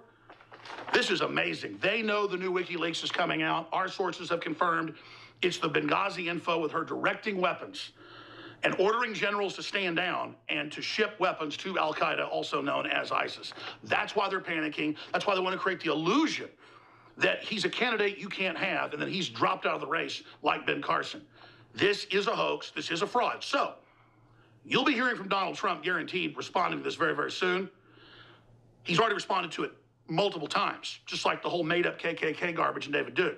But I am responding here with his own words and his own statements, and I will be standing up for everyone that wants to restore this republic, not just Donald Trump, because it's bigger than Donald Trump. It's about our Constitution, our Bill of Rights, and the right of voting in this country. The fact that the entire power structure is lined up against him, the Democratic leadership, the Republican leadership, offshore banks, the Pope, the Communist Chinese president, the Mexican president, the Saudi Arabians, is the reason we've got to support Trump. We've got to have a landslide to counter their fraud and their election fraud. Trump knows there's been massive election fraud so far, but he was able to defeat it with a landslide in the primaries. Then Obama comes out and acts like it's crazy to say that there could ever be any election fraud in America when there are thousands of documented cases just in the last 100 years. So now, you've seen Donald Trump's response to the lie that he has dropped out. There's that report. My only problem is I had just worked out and just showered, and I was still sweating. I sweat for like 30 minutes after I work out really hard, especially in the summer. So it's almost better than I'm like sweating and all upset because, that's how real all this is. That's how teleprompter-free all this is. Donald J. Trump responds to dropout rumors. And I put that out so there's something defending him, something, and I used his quote and his statement because, again, I've talked to folks in the campaign, you name it, they go, no, it's ridiculous. But he's sick of responding. It's like if they ask him if he supports David Duke, he said like 50 times he doesn't. But I guess he just keeps saying, yes, I deny. Yes, I deny. Yes, I deny, that I agree with him. But again, this is how they turn all this around. Look at drudgereport.com, and I'm going to your phone calls. Iran shows off ransom cash, expensive price to free hostages, plane waited until money arrived, win-lose deal that hurts USA, paper, now Tehran, how Tehran will spend the windfall. And first they lied and said there was no plane, there was no money. Then they got caught on an unmarked plane. So they're saying, oh, it's for something else, for money we owed them from decades ago. More lies. And then right next to it, we have Khan, Allah is tripping up Trump. It's just everywhere because in Islamic countries, it's not about producing. It's about politically taking over. So the average American isn't politically involved. The Muslims are. And we are just overtaken, overrun completely. We're a joke. I mean, they tell us, don't say this guy's Ali that killed people. Say his name's David, and we do it. They covered up the latest London murder, stabbing, screaming Allah Akbar. Now it's come out, of course. He was a jihadi. ISIS, praised him. But this is what they do. This is how they treat us because it's a collection of criminals in our government allied with any other muscle they can bring in, and Islam works absolutely wonderfully. They love it. Meanwhile, Harry Reid, this is on Infowars.com, wants CIA to give Trump fake intelligence briefings because this guy sold out to the Communist Chinese even worse than Hillary, and that's hard to be worse than Hillary, but he's right up there. Trump, you can't trust him to have these briefings. Yes. In comments not widely reported this week, Democratic Senator Senate Majority Leader Harry Reid said he would rather see CIA and other intelligence agencies give GOP nominee Trump fake briefings, that's illegal, by the way, that make sure he's informed before potentially becoming president. Yeah, that way he'd put out disinfo, and then you could say that it was his fault. In fact, let's just play a clip of him saying it, then I'm going to go to Richard. Go ahead. It's obvious that he doesn't know what he's talking about. It's obvious he can't control his mind or his tongue. And what I've suggested, if now, because he's the nominee for the party, and he's entitled to briefings from the CIA, for example, I said publicly, give him fake briefings. Pretend you're briefing him. Don't tell him anything that you don't want to get out. And that's how I feel about it. I think that the man is a loose cannon. I think he's done so much to hurt our country with our international relations. These are the people that let all the foreign governments penetrate the servers. These are the people that let Hillary have all these foreign governments on her illegal server. These are the people that armed ISIS. These are the people that have devalued our currency and put us under all this debt. Donald Trump's done none of it. I love the corrupt, stinking establishment and how he gave the communist government billions and billions in taxpayer-paid solar panel farms in the U.S. They won't even give the stimulus money to U.S. companies. And that little dirtbag who says the American people and land rights activists are terrorists, he says we can't have Donald Trump. All right, Richard in Maryland. Richard, thanks for calling. You're on the air. Yes, Alex. I'd like to address my comments to all the veterans out there. I'm a 27-year veteran, retired Army sergeant. I feel that voting for Hillary Clinton would be I feel that voting for Hillary Clinton would be committing, my goodness gracious, I'm sorry, would be committing treason against the oath I took to defend the Constitution of the United States against all enemies, foreign and domestic. I consider Hillary Clinton a domestic enemy, and I would never vote for her. Hurrah. Absolutely. Sir, it sounds like you are you on oxygen right now?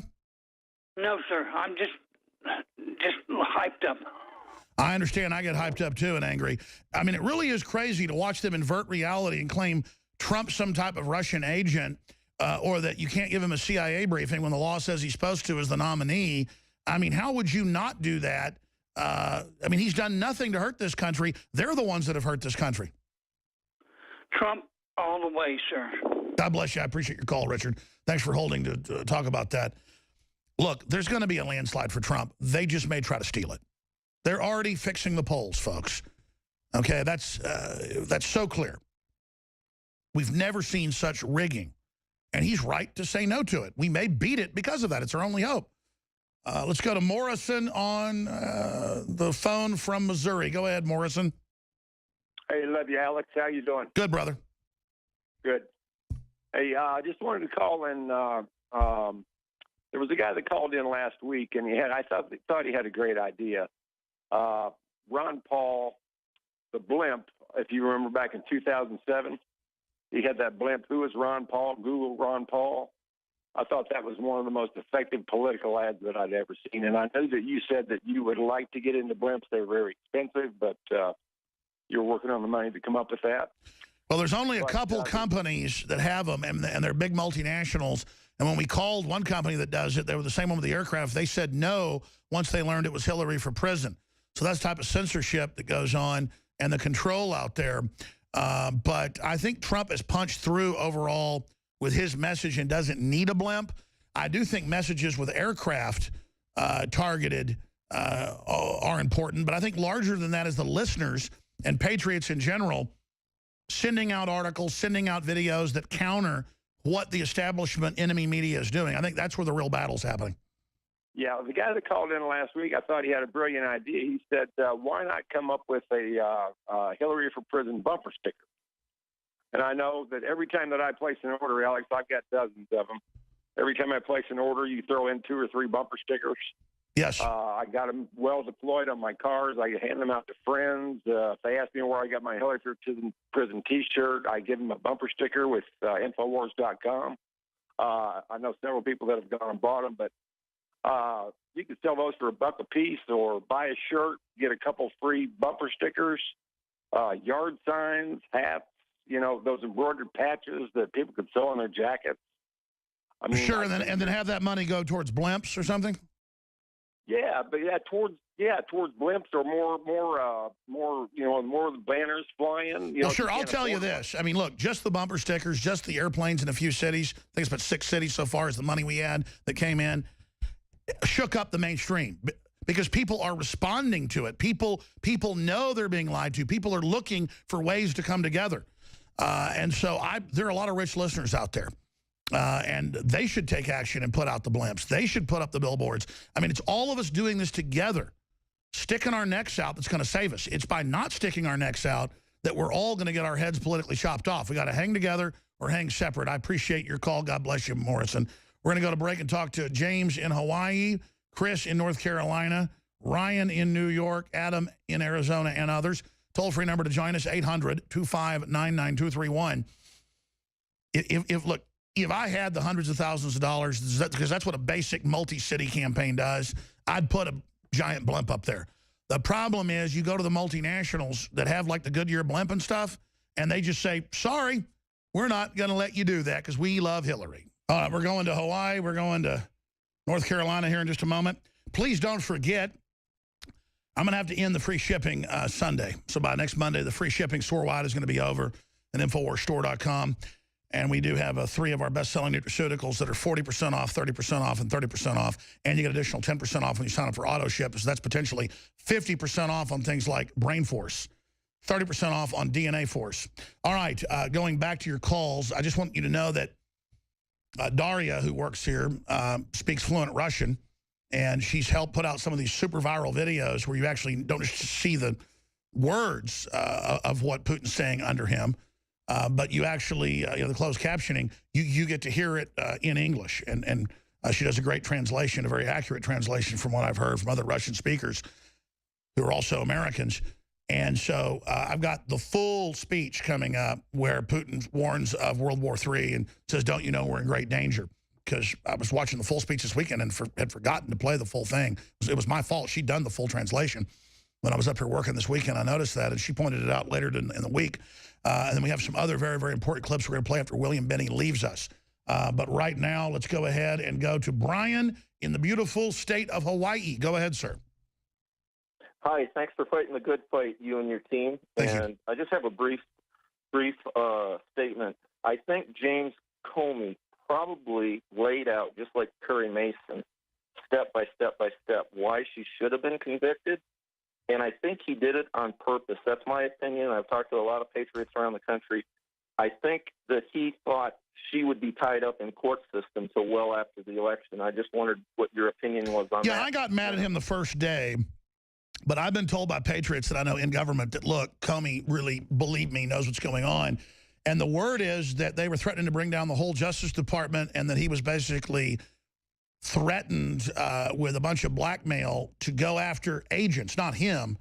Reportedly, he's clean, but that they would basically bring down the entire FBI. And so that's why he pretty much angrily went out there and listed everything of how horrible she was, but then said, I can't get prosecutors to do it because the word we got from the White House sources is they are blackmailing them. And they're threatening to go after people for stuff they didn't do, too. So this is a war in the government, folks. This is a very serious time. So what your gut tells you, Brian, is dead on. Exactly. I think he wanted the American people to be the prosecution. And secondly, I love your show today about the corruption and I have a way I think we can probably at least monitor the polling agents and the people that I have a website. I won't say it on air. If you want it, you can keep me on. No, I don't care. I mean, we don't censor people. Just say the name of the website. Okay, it's exitpollarmy.com, exitpollarmy.com. And what I want to do is sign up. Exit polls are generally open about 12 hours. So teams of 3 patriots that want to go and register to be exit pollers at their polling stations. And then if it's so backwards that she has 70% of the vote because it's fraud, and we have the opposite, we at least can hand the Trump camp and the American people some evidence. And that's what Trump's doing. I mean, I've told Trump, and I've said it in reports, look, please, sir, start organizing a defense, start organizing a fight, and he's doing it. So this is the fighter. This is total presidential material. We haven't had something like this in over 100 years. I mean, this is something else. You know, they liken him to Teddy Roosevelt or Andrew Jackson in big psychological pieces attacking him in the Washington Post. And you know what? That is who he's like. And that's why they can't stand him. I mean, look, they liken him to kind of a mountain man because for all the glitz and all the glamour, that's what Donald Trump is. We'll be back in 70 seconds. But by the way, there's nothing smarter than a mountain man. There's a company that's built a profile of every American adult for a face recognition scanners in drones.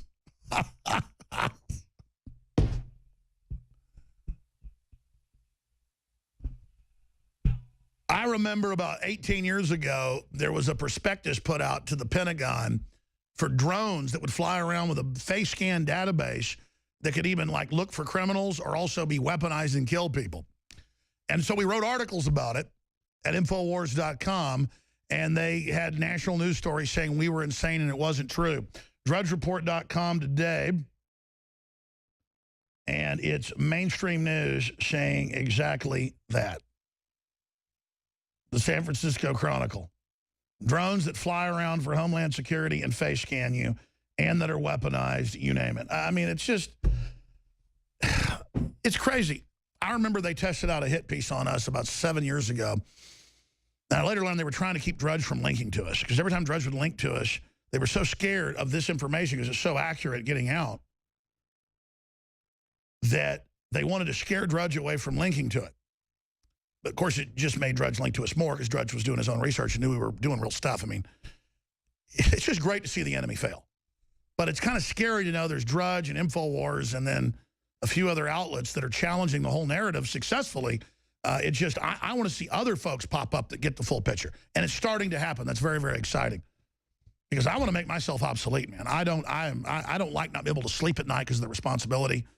I don't like, this is not fun, folks. Let's talk to Chris in North Carolina. Thanks for holding her on the air worldwide. Hey, Alex. Love what you do. Thank you. I had I first have a point, and it's about Ben Shapiro and Mark Levine, those types who I term the enemy pundits within the Republican Party. And here's the theme that I've noticed on their social media. They continuously discuss how crooked Hillary Clinton is, and they continuously retweet articles about how bad Donald Trump is. They never mention the opening slot for the Supreme Court or the potential multiple. Yeah, well, let me tell you what's going on, okay? And I mean, do you want to hear the absolute inside baseball of what's happened? Yes. I mean, I have all the answers. I'm not bragging. I just really do. Obviously, I know a lot of the top Clear Channel people because I've never been on Clear Channel, but I've been offered jobs there. They put me on XM just because they were patriots, some of the high level, but not the top people. Clear Channel got partially bought out by a Goldman Sachs subgroup, and they now are culling their local hosts nationwide, and they're telling people you won't have your contract renewed if you don't stop, pushing Trump. Now, Limbaugh is so powerful, he was still got a new contract this week despite that. Sean Hannity's been threatened at Fox. He's been threatened in the radio to stop it. And Mark Levin and all these other people have gone along with it, and shame on them. And I don't want to get in a fight with Mark Levin. It's just, it's Glenn Beck's part of it too. And they're just cozied up to the establishment, so shame on them. And it's just crazy. It's horrible. And these guys are hedging their bets with the Republican establishment. And I've never been part of that. So, that's why I'm all for Trump. Trump's the real deal. But if Trump wins, they're basically throwing their career away. They're going to be the next Dick Morrison. Well, it's beyond that. This is about contracts. And the fact that Goldman Sachs and others in a big multinational investment group have got taken over Sirius XM and part of Clear Channel, because Clear Channel's quasi-bankrupt. I mean, they've taken it over. I mean, they're taking all the Patriots off local radio. I mean, I've had the local Patriots come to me, people that I know had top ratings. They've been on the air 20 years. And they said, yeah, I was in a meeting. They're going to take you off.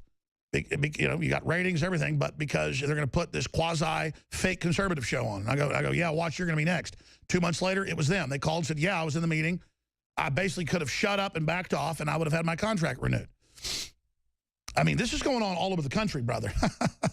They are taking over. Remember who came here last year? Matt Drudge. He said they're coming after the free speech next year, and they're doing it.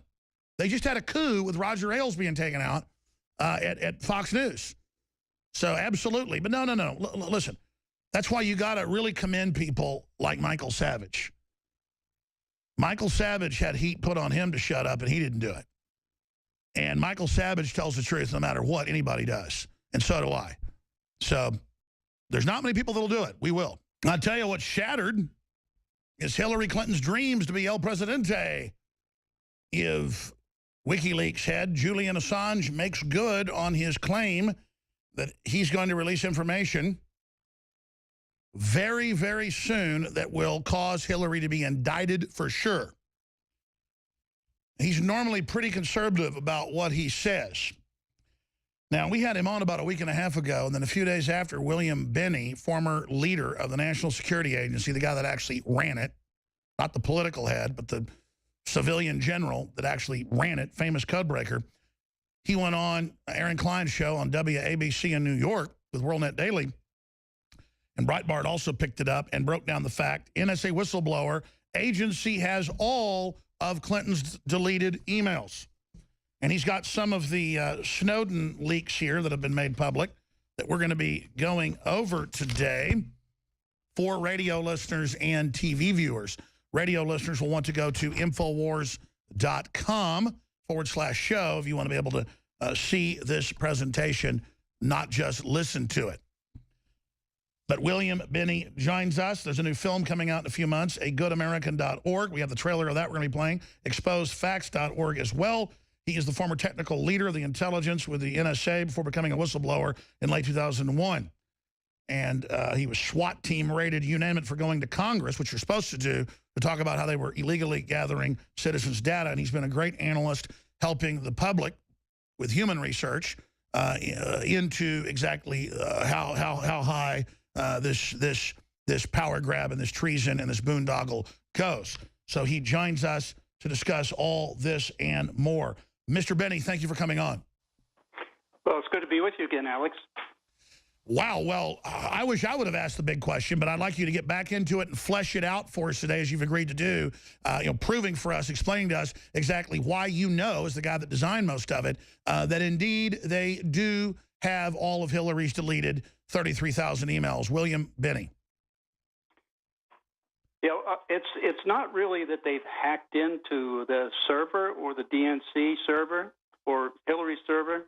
They've got over, in the United States in the Fairview program, they have over 100 taps on the fiber network in the United States. And they're doing just like Mark Klein exposed the one facility, one of the 100, in the San Francisco facility, where they have Naris devices taking everything off the line. So that's what's going on. So to explain, they put gates in front of it and then copy it and scoop it all up before it ever gets where it's going. That's right. That's exactly right. As it passes down the line from all the service providers or all the telephone companies, they capture that as it's passing down the fiber network. And the telecommunications companies are helping them do that. The ones that run the fibers, they allow them to come in and tap the thing. That's what Mark Klein exposed in the AT&T facility in San Francisco. But that's only one of the almost 100 that they have. And it captures tens of gigabits of data. So at each site. So that means that's how they acquire the data. And then they're storing it in places like the Bluffdale facility that they had to build because they were collecting so much. And now they're building another facility on Fort Meade that's almost 3 times that size. It's 2.8 million square feet. So that's planning for the future because they're continuing to collect so much data on everybody. And then it goes into the databases inside NSA, and some of the material with the PRISM program and the NSA programs are all shown in that how PRISM data goes into it. But it's also all other data, like off the upstream program, which are the fiber taps. All that data goes into the same programs internally in NSA. And that graphs the data and indexes it so that people like the FBI and the CIA can go directly into those databases and pull information out. So they've captured not just the data on Hillary, but on everybody else, too. That's why I was calling this originally J. Edgar Hoover on super steroids, because this gives them the ability to blackmail anybody. William Binney is our guest, former leader of the NSA, the guy that actually ran it, one of their top code breakers in history, according to even the NSA's fact pages. Mr. Binney, specifically on Hillary, folks are saying, and you've pointed out, hey, they've got copies of it, they grabbed it. Obviously, other intelligence agencies have been closely watching her. Other governments were. Is there any estimation or guesstimation on how many agencies here or also foreign governments, corporations, you name it, would have been targeting her and scooping up the Secretary of State's data? Well, I mean, for governments, I mean, every government in the world would try to acquire data on her to the extent that they were able to do it. I would think certainly most of the European countries, Israel, Russia, China, I'm sure. And we lost William Binney. That happens a lot when he's on with us. He says it happens a lot on other shows. When he's doing shows, we've had dinner. He's been down here to visit us.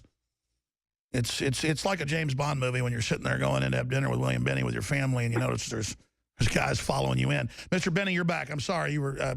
Please continue. Well, I was just saying that virtually every advanced country in the world was probably looking at her and trying to find or get information on her. So I would think that probably on the order of 50 to 100 countries would be trying to tap into her data. And obviously, as a Secretary of State and somebody who'd been involved in intelligence since she was in college, we now know they were CIA, her and Bill. She knows this. So why would she have a separate server? Why would she do something like this? I mean, it's crazy. Well, if you're the type of person that likes to keep everything away from everybody and not have anybody know what you're doing, that's the kind of thing you do. Wow. And if you're naive enough to think that you can do that in private, then you still do. Then that's the kind of thing you do.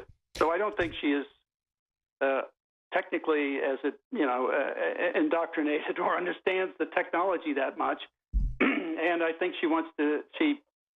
From where I sit, I just say I thought she wanted to keep everything away from anybody, even in violation of the Records Act for the government. Sure, and her former, Obama's former head of the Environmental Protection Agency had to step down when she got caught with a Gnome de Plume and another server and a whole other parallel system she was using. Expanding on this, Mr. Binney, I've always thought a lot of people that are being charged with murder or other crimes, if they could use the NSA data to prove that they were indeed somewhere else when the government claimed they were another place, do you think we're going to start seeing court challenges more and more where people are going to demand NSA data for defenses in trial? They certainly should. I mean, even Senator Feinstein went back in 2013 when they were trying to unfund the NSA efforts, shortly after the initial Snowden releases. Senator Feinstein went on the floor of the Senate and said, this is speaking about the domestic spying program. She said, this is such a valuable program. We use it to put hundreds of people in jail every year. Well, I mean, how many thousands of people went to jail based on the NSA material, but was never told it was from NSA? Why? Because it's not admissible in a court of law. So what they did was they did a parallel construction with the FBI or the federal agents did. They did a parallel construction to find data on them that would basically replicate the data from NSA and then substitute that in a court of law. So that's perjury, okay? That's also denying the defendant the right to challenge discovery. And so all of those cases should be thrown out of court because of what they did. And certainly any future case could say there may be something in there. They could do a FOIA or discovery type of request to find information about them to show that. Sure, absolutely.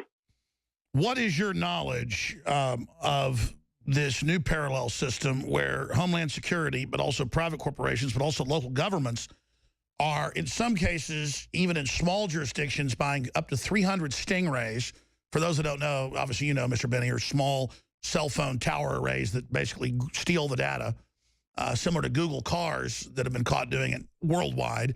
I mean, there seems to be not just government, but like a gold rush, an orgy of data theft by Fortune 100 tech companies, by local governments. I mean, this just sounds like Pandora's box has been opened. What is your view on what they're using all of these systems for? Well, I know in the case of the government, they have a program called Treasure Map. And part of the idea of the Treasure Map was to map every device on the network every minute of every day. That means phones, your computers, servers, landline phones, satellite phones, everything, so that they want to know where everyone in the world is every minute of every day. And that's certainly the program's called Treasure Map, one word. And if your audience would like to Google it, all I have to do is Google NSA space Treasure Map, and they'll get to read all about it. And it is using various things like traceroute and things like that to map the communications of everybody on the planet. And, of course, we can thank Mr. Snowden for this. We might spend a minute on that, Mr. Benning. Yes, that's exactly where this data came from, yes. I mean, otherwise we would not know. What do you make of Mr. Snowden? I think he's a hero. I say he did an absolutely public service for mostly everybody in the world. The problem is that when you see what should happen to him, well, he stole government property, so he should be indicted for stealing government property. But all these people who have violated the law put him in a position to make a decision about that, and that's coming out in his movie too. That's coming up in Snowden. It'll show you the dilemma he was in and the kind of things that he had to discuss. But well, that's right. Let's give him 6 months for stealing some data, and then let's give the people that engage in mass, architecture to overthrow the republic. Let's charge them with treason. Right. Exactly. That's exactly my view of it. It is treason against the founding principles of this country. Damn right. They are subverting the Constitution, scrapping it. There's a method to do that. If you want to change the Constitution, you put an amendment into the floor of the Congress, get them to pass it, then circulate it around the states for ratification. And if 75% of the states ratify it, you're in business. You change the And let's expand on that. As you pointed out, for less than $20 million, and I want you to recap this, sir, William Benning, former head of the NSA, joining us, former head of technical, former leaders, as they called it, the guy that actually ran it, not the Politico that ran around like Hayden. You look at this, and clearly we're totally infiltrated by all sorts of foreign governments. Hillary's selling uranium to the Russians, giving them weapons secrets, but that's okay because, she's got a political sign-off.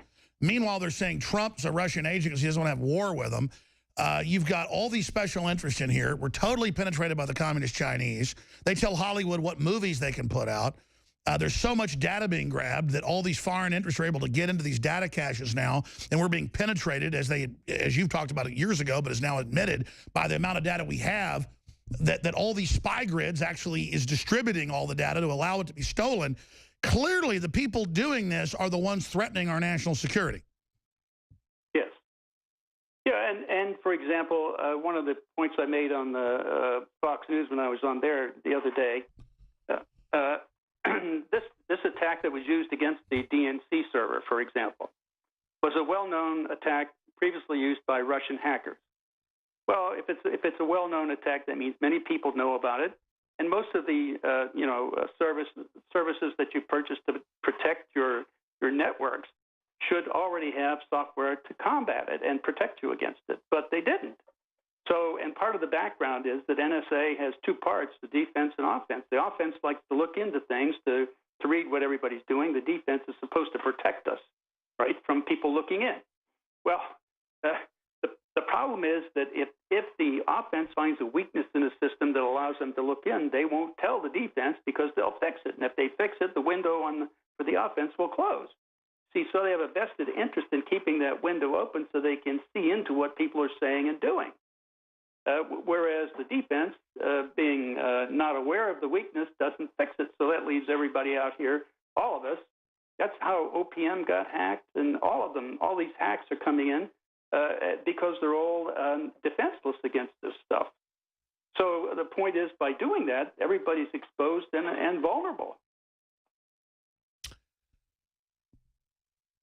Where do you see the situation going? Obviously, the Russians aren't the only technically competent country. I think you mentioned there's at least 50 or more nations that are very competent, maybe 100.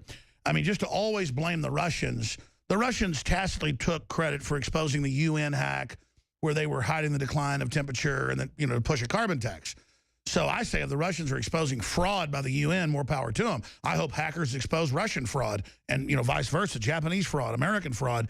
I mean, if it's fraud, changing the subject from the hacker away from the fraud. It's like saying, well, Hillary sent people to attack Trump rallies dressed as Bernie Sanders supporters, but maybe the Russians did it. Look, I don't care.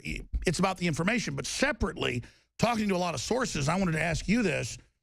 There's overwhelming evidence that we've got good people as contractors, not just Snowden, and good people in the military. I mean, if 90% of the military that I talk to, Mr. Benny, is awake to what's happening and against this whole police state and against Hillary Clinton, and if almost all the police I talk to and federal agents, you name it, from Secret Service to FBI, are mainly libertarians. They're, you know, they're bipartisan. They're not Republican or Democrat. They're upset about the state of the country.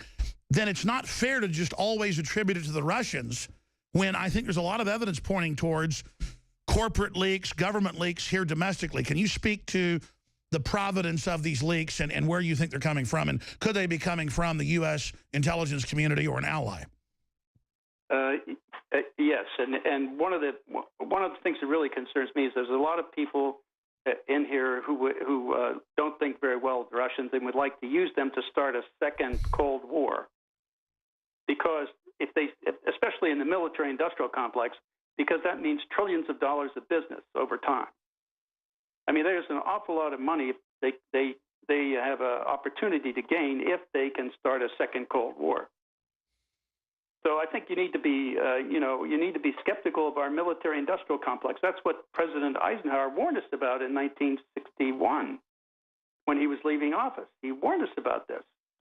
And these are the kinds of things that motivate them, is the opportunity to make more money. And if they can keep these perpetual wars going, that's the thing that helps them make money.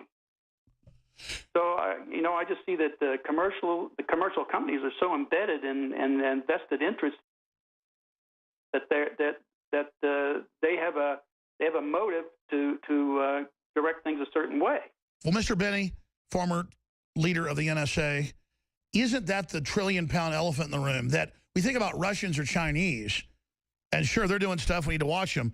But what about multinational corporations that are bigger than most governments that just drift around? They're doing stuff for the Russians, the Chinese, us, South Africans, the UK. I mean, that's who should be watched, and no one's even looking at them.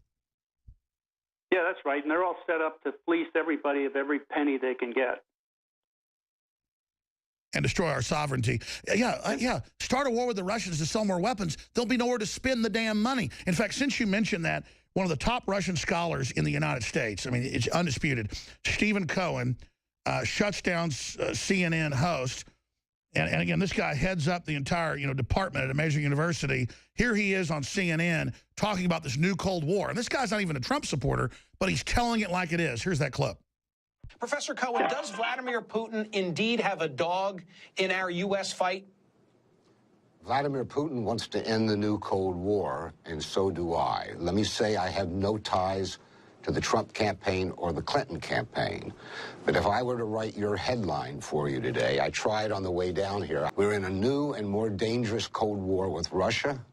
We're approaching a Cuban Missile Crisis nuclear confrontation with Russia, both along Russia's borders and possibly over Syria. There is absolutely no discussion, no debate about this in the American media. Then along comes unexpectedly Donald Trump, who says something that suggests he wants to end the new Cold War, cooperate with Russia in various places, what we used to call détente.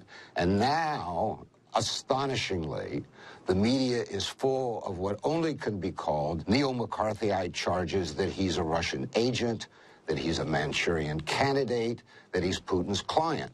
So the real danger is what's being done to our own political process. This is the moment when there should be, in a presidential year, a debate, because Mrs. Clinton's position on Russia seems to be very different, has been a long time. Trump speaks elliptically.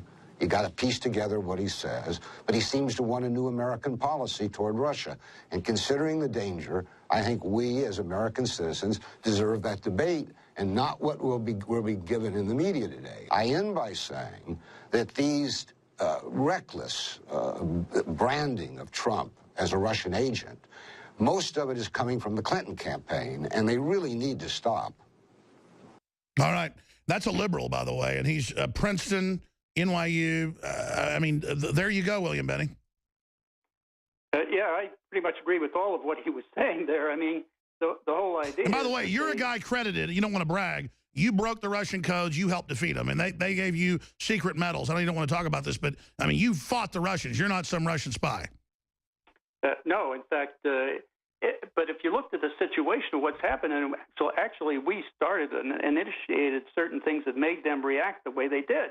I mean, we actually had a bloodless coup that we initiated or assisted in the Ukraine.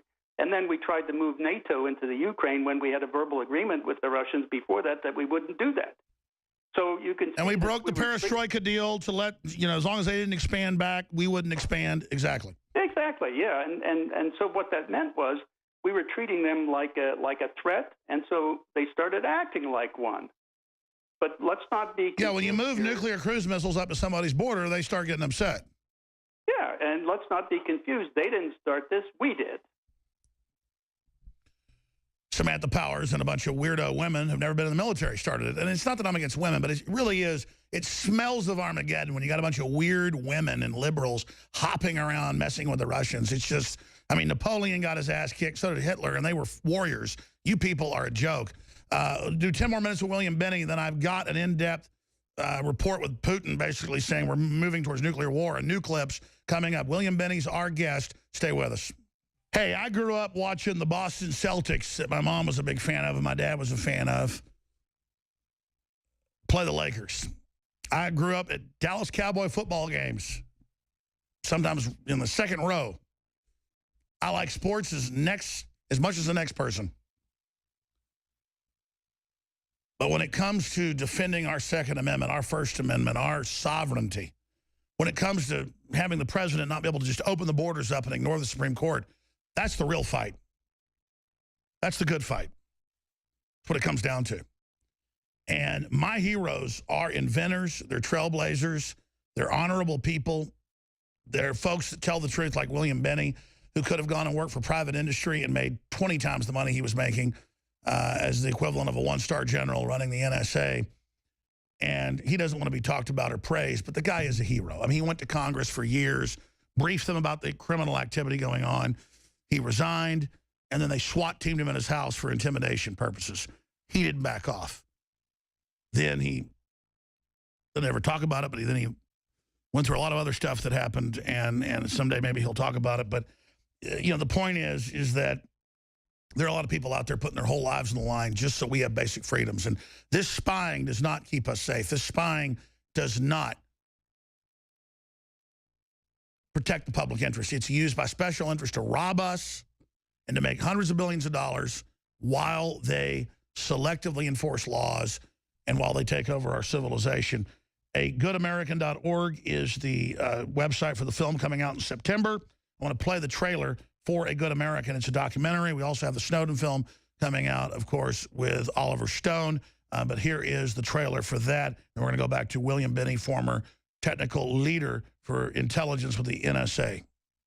Recapping now for you once again, an explosion underground in the garage section of the World Trade Center in New York City.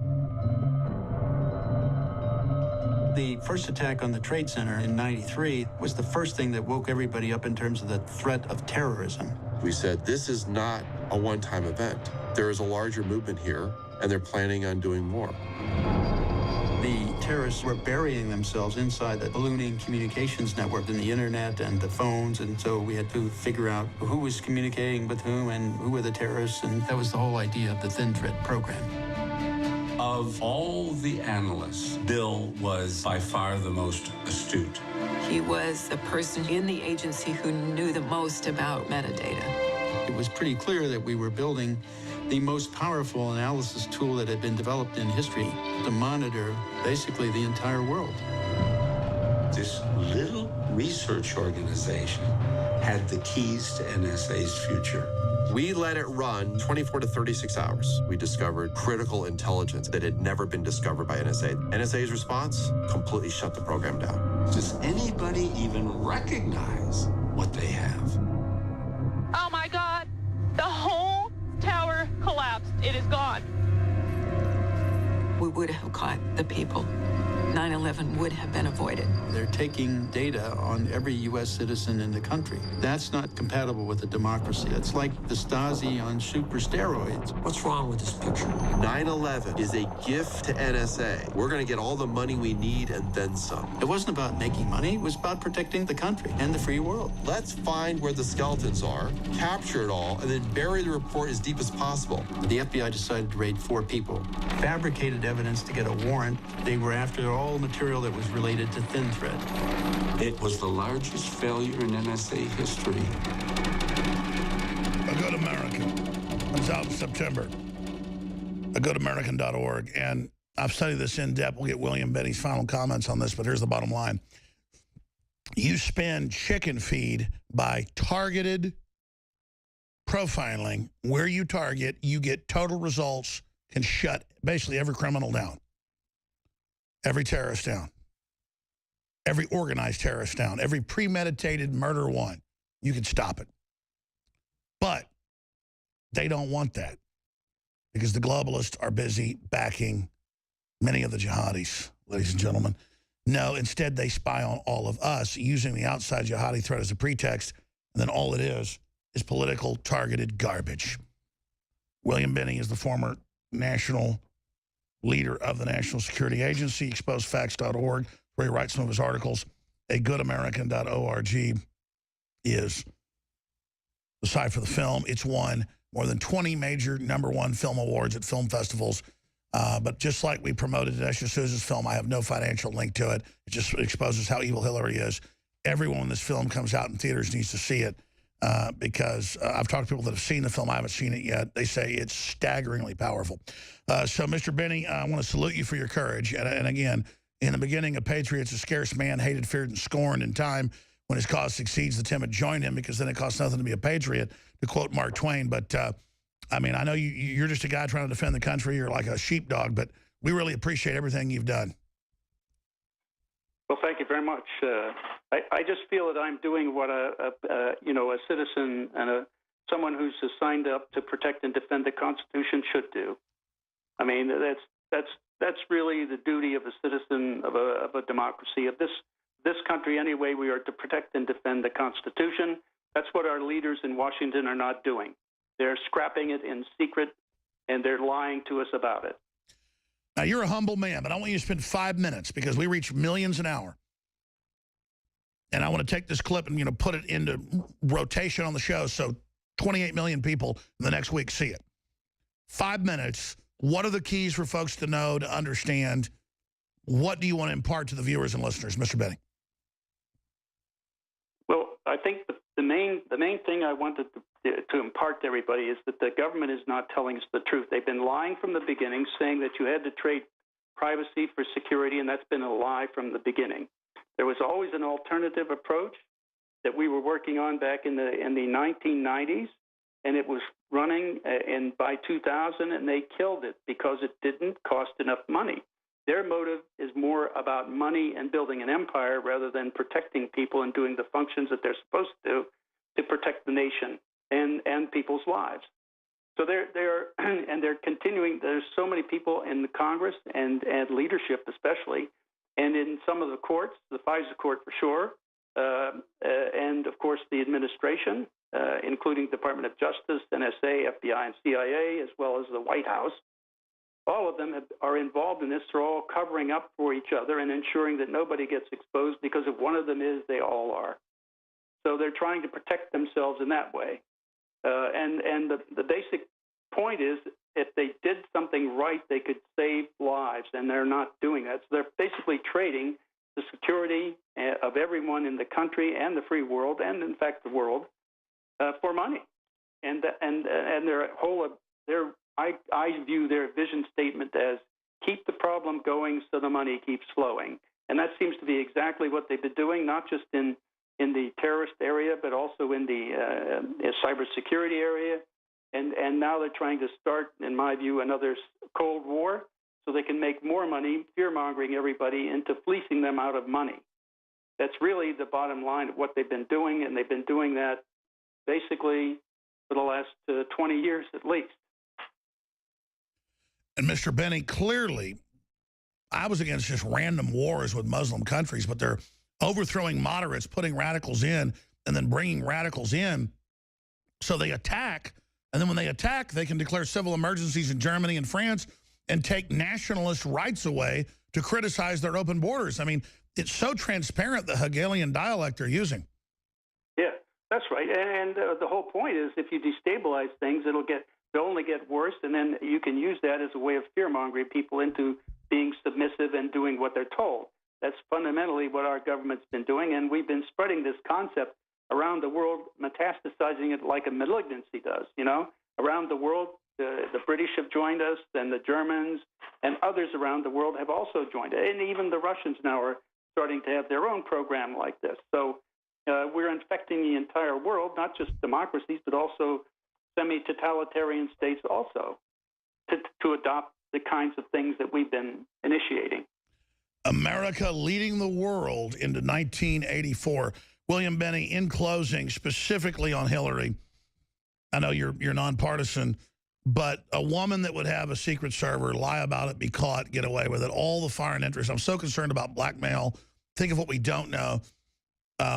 You know, just any other data on the issue of the fact that the NSA has our emails. Well, I think the NSA certainly has a motive to not want to deal with her, very simply because she exposed what is called gamma material in NSA. And that's basically the most sensitive data that they work with. That's very compartmented and very restricted knowledge. And they had several officials of NSA talking openly to reporters from The Observer for their article back in March of this year, talking about this gamma material lifted directly out of Gamma reporting, whole paragraphs, and plugged into her emails. Well, these emails are passed around to people who aren't cleared and managed by people who aren't cleared and put on servers that aren't secure. And so this basically compromised the fact that we were reading certain systems. The last Gamma program that I remember being compromised was by Jack Anderson in 1971, and that was he compromised the fact that we were reading the encrypted phones in the limousines of all the leadership in the Soviet Union, Brezhnev, Kosygin, all of them. And so once he compromised that all stopped and went away. But it also gave away a lot of the technical capacity in case. He starts talking about technical capacity, he cuts out. So much of an implication in terms of the ability for NSA to proceed and work on and actually have and produce intelligence. I mean, you can't have leaders who do that kind of thing. I mean, you just can't. I mean, they'll cripple your entire intelligence program. Well, I know you can't get into classification, but the way you describe it is you had a very inexpensive program that targeted terrorists, targeted groups that were calling for violence, and we just lost him. So it just happens. William Benny talks about his phone works great. Anywhere else, he goes on shows, it's just hammered hell. Get him back on. I want to finish this. They cannot stand this coming out. Let me just tell you, my phones, can you imagine talking about gamma material or world leader material or change material or leader material? Can you imagine when I'm on the phone with you-know-who, when I'm on the phone with other people? I mean, it's just like it's like I'm talking to an audience of 500 people. I don't have computers recording what I say. I mean, I do. I got people listening. I've even had the bastards over the years sometimes pop in, make little smart-ass comments and things. And so it's just imagine you're like sitting here with your phone and there's private agencies and foreign governments and corporate groups and agencies all tuning in. Don't you people have... Mr. Benny, we've been having a lot of problems with your line today. I know you've gone through some censorship. I appreciate your time, sir. Thank you for everything. You were trying to finish up a point you were making. Yeah, I was just saying that you can't really afford to have leadership that compromises the ability and sources and means and methods for intelligence production. If you do, you simply have no intelligence system. Well, I'm not a rocket scientist, but if you create a giant panopticonic system where everybody's spying on everybody, and then it seems like you've created a Swiss cheese system that gives you the opposite of security. Yes, and in fact, it also makes everybody dysfunctional. They can't trust one another, so they can't work together. So, it's another catch-22. Another attack on humanity. William Binney, the film, I can't wait to see it, agoodamerican.org. Thank you so much for your time, again, because you got cut off earlier. Any other points? You're just bottom line saying, look, the NSA has Hillary's emails. Well, why don't we just call for a lawsuit or something? I mean, these are public emails. The FBI wants them. Can't we just call for the FBI? Should we call for the FBI to ask the NSA to release them? You see, the FBI didn't have to ask them. They already have access to them. Oh, talk about that, please. Yeah, well, that's the direct access that they have into the NSA database. And there's no oversight of that at all. That's how Feinstein would say they used it to put hundreds of people in jail, because the FBI and the DEA and others, law enforcement, were going in there, pulling that data out, using it to direct their people to arrest people. I mean, that's been one of the violations of the Constitution and of the entire legal structure. So it's not just the DEA that has access, it's the FBI. Oh, it's more than that. The DEA specifically has a special unit, the Special Operations Division, the SOD, and it composed members of the DHS, the CIA, FBI, NSA, of course, and IRS. So all of those people have direct access into the IRS. Nixon got impeached basically over having a list of 120 people he might audit. The IRS is in the illegal NSA database. Yes. Wow. They're supposedly looking for money laundering and financial fraud. That is, people avoiding tax. Sure. Through putting accounts overseas and so on. But whatever happened to the Fourth Amendment?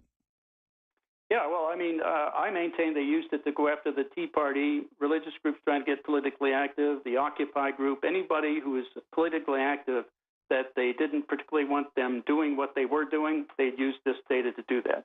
Wow. Like, for example, I also say, and I think that they used this data against Eliot Spitzer, because he was going after the Wall Street bankers for defrauding people in the 2007 and 8 financial crisis.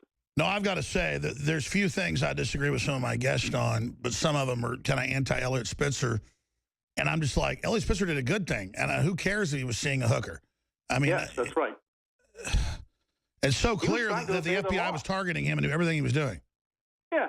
And what was their probable cause? The only thing I could think of was he's going after the bankers. We have to protect them. That's probable cause. So you think parallel construction was going on there? Oh, yeah, absolutely. All right. Well, Mr. Binney, thank you so much. This is the most incredible interview we've ever done. We've got a minute till break. Anything else you'd like to put out? No, except that this entire process of spying, unless we start standing up and saying, look, you got to stop this stuff, I mean, we're gonna lose whatever we think we have as a democracy. Right now, they've married the secret agencies, the secret intelligence agencies, with the police, and we've got a secret police. So it's heading down this very slippery path to a very bad outcome. You're talking about the threat fusion centers. Yes. Well, and also all the police organizations that are involved in interrogating all this data that NSA's collected and using it against people. Well, here's the deal. Whoever you give this godlike power, it's going to become corrupting. I mean, come on, folks. We shouldn't turn this loose. It's bad. We should get rid of it. We should curtail it. We should go back to a system, like you said, that's targeted outside or targeted against people that show some evidence of being involved in something. Bill Binney, let me say bye to you in the break. You're a hero, and we should put out baseball cards with you on it. God bless you, my friend. Thank you. The film coming out, A Good American, coming out in September. Thank you so much, sir. We'll be back with some more clips, more calls. Stay with us. I'm Alex Jones. It's the desperate defense of the species. Who knows if we'll make it? That's up to you. If humans set up our system about preying on fellow humans, we're going to fall. If we base it on free association and not being jealous of people that are better than us or smarter than us, we're going to go to the stars. But there is a race consciousness of the species and everything it's been through. And I'm not going to piss on that. That's what I'm committed to. And by the way, that's where all the strength is. Everything is there. So you fools that don't join this are idiots.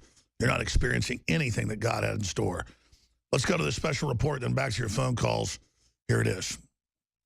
Mr. Trump, I'm not going to lay things out here that you don't already know. But I am going to ask you to seriously think about making the issue of Hillary's election fraud in the primaries one of the central issues to defeating her in November.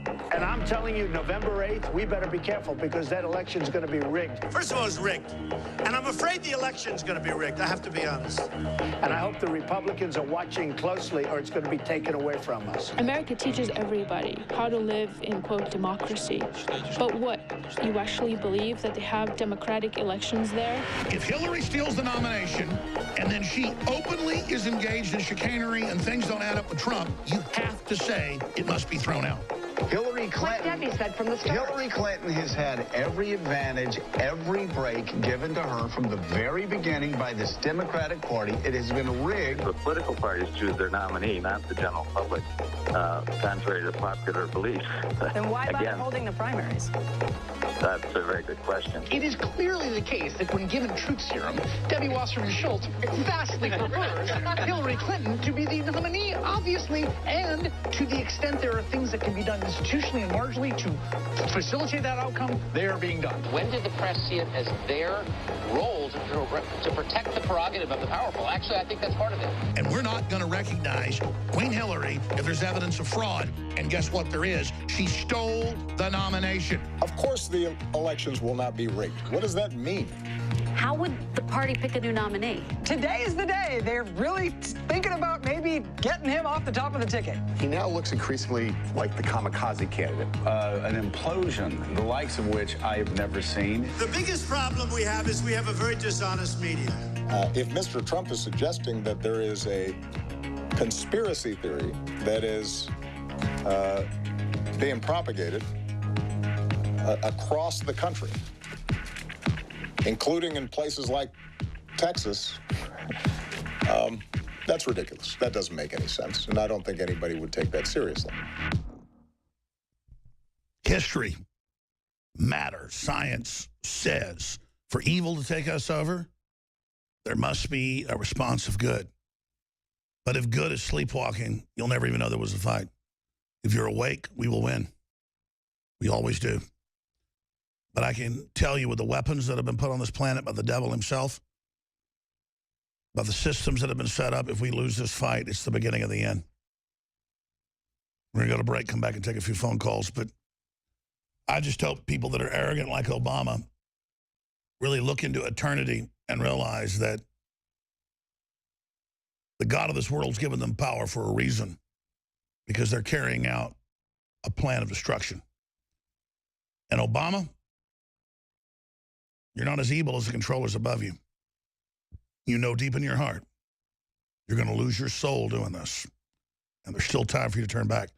Hillary is turned over to it.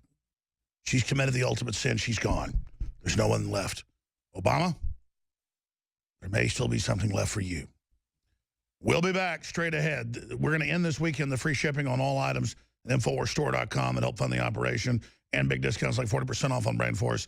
Take advantage of that. Back in 70. From the epicenter of the resistance. Because we've spiritually chosen this fight.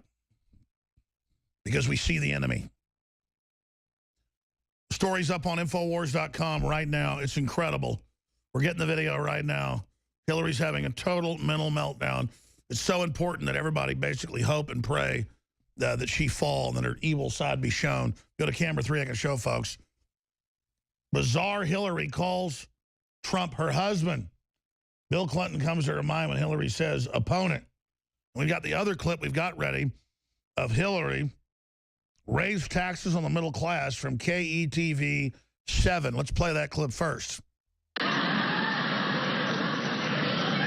Because while Warren is standing up for a fairer tax code, Trump wants to cut taxes for the super rich. Well, we're not going there, my friends.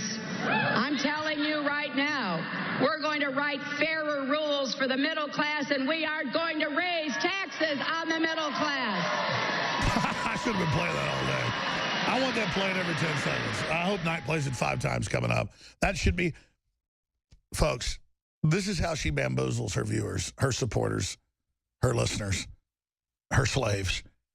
Trump wants to cut the corporate tax so that they're forced to bring the money back here. When they raised, the major corporations lobbied to make foreign corporations move offshore so they could direct the investment to China, India, Mexico, and 100+ other countries. Plus, it's like 160+. It's social engineering. Trump wants to lower it to the lowest so they'll move the damn jobs back here. And she gets up there to these poor people and goes, I'm not going to let that happen. Oh, she looks like the sea hag from Popeye. Holy Toledo. Have we been able to grab the next clip here yet? Let's play it. It's just, it gets worse. Thank God is cursing her. Let her get into office. I'm telling you, she's going to die. I can feel it. God's going to strike her down. I'm serious. This is epic. The woman is a goddamn demon. Here it is. You will compare what I'm proposing to what my opponent is talking about. Play that again. What a creepazoid. What a freak show. I would go to the other side of the street not to walk by her. Of course, I hope you will compare what I'm proposing to what my opponent is talking about. Man, I'm out of time. We got loaded phones. I apologize I haven't got to you. David Knight may want to punch out of the calls, may want to take them, but whatever he wants to do. We live in a very, very historic moment at this point. David's about to come in the studio and take over. But I'm just glad I'm not with these people. I mean, I should have been playing that all day long. We're going to raise taxes on the middle class. Obama already did. And they got rid of all these loopholes that weren't loopholes. It's like, if I build a new studio for $300,000, I have to pay tax on it like I own it. I don't own it. The dang is a giant bowling ball around my neck. You think having employees and having a building and having all this crap is a asset? I couldn't sell this stuff in here for $50,000. There is no market for it. There's no market to hire people. There's no market to actually build things in this country. But oh my gosh, I'm so rich. Look at all this money. Yeah, if I wanted a private jet, I can write the whole damn thing off, but not a building, not hiring people. They've got the whole thing set up to shut this economy down. And that's why I say you got to go against the system. You've got to buy tons of our products, the T-shirts, the books, the nutraceuticals. Free shipping ends this weekend, ends on Sunday. Because then I can somehow swim upstream like a crazy salmon past the Kodiak Bears and actually get the ball in the basket here. And I'm not complaining. We're kicking ass. It's just that I can't imagine the average person trying to deal with this. I mean, it's designed to make you give up. It is designed, the inspectors and the harassers and then when they have this attitude when they show up like you've done something wrong. I mean, it's just like, all I'm trying to do is just not have nuclear war and it brings jihadis in. David Knight's coming up. Stay with us. Welcome back to the Alex Jones Show on this Friday, August 5th, 2016. This is the 4th hour. I'm David Knight. We have a very interesting guest coming up at the bottom of the hour. We're going to be talking to a scientist from Berkeley, California about his company that is working on what used to be called cold fusion. Now they call it low-energy nuclear reactions, and we're going to talk about that. The Defense Department has said this has potential to be a hugely disruptive technology, and of course it does. It would change everything, even politically. Understand that our currency is based around the petrodollar, so it's got massive political issues at stake as well. But it's important as we look at this, as we look at history, as we look at technology. You know, I keep seeing these same MOs repeated over and over and over again. You know, Hillary's getting her Nixon on. She's got her own plumbers trying to cover her leaks, but they're not doing it. You've got people internally, I think, that are trying to expose what she's doing. We've had multiple people in intelligence that are very, very upset with what Hillary Clinton is doing. We had Judge Napolitano, as he pointed out earlier in the week, saying he's talked to a lot of people in the intelligence community that believe that what she has done has resulted in the direct deaths of agents that have been exposed. Alex was just talking to William Binney in the last hour. Amazing interview. If you haven't seen that interview, you need to watch that interview. One of the key takeaways that I think Mr. Binney had to say, and I got to say I have so much respect for William Binney. This guy truly is a winter soldier. And by that, I don't mean the Captain America stuff, a villain, okay? No, winter soldier in the sense that he's not a sunshine patriot. This is a guy who toughs it out in Valley Forge. He does the right thing, even when everything is against him. One of the things that he said, which I think is very true, this whole lie about privacy versus security. William Binney said this was a lie from the beginning. It has been. As I've said before, you cannot be secure if you have no privacy, if you have no freedom, if you trade your liberty for the promise of security and safety, as our founder said, you'll get neither, you deserve neither. Slaves are never free. People who have no privacy are never free.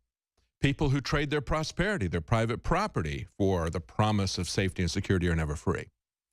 So you just become a prisoner. You just become a serf, a slave, to the degree that you trade that out. And he said, look, they just want power over you. He said they're covering for each other. In other words, it's a criminal conspiracy. We've told you this. It's simply a criminal conspiracy. And this quote from William Binney, I wrote these things down as he was talking. Trading our security for money. He said they keep the problems going so the money keeps flowing. That's the basis of the military-industrial complex. So I'm very anxious to see this movie when it comes out, A Good American. He was talking about that, but he was not talking to plug a movie that he's in. I'm sure, knowing William Binney, he gets paid very little, if anything. This is a documentary somebody is putting together. William Binney and these other NSA whistleblowers like Thomas Drake, they gave up everything. They didn't do this for money.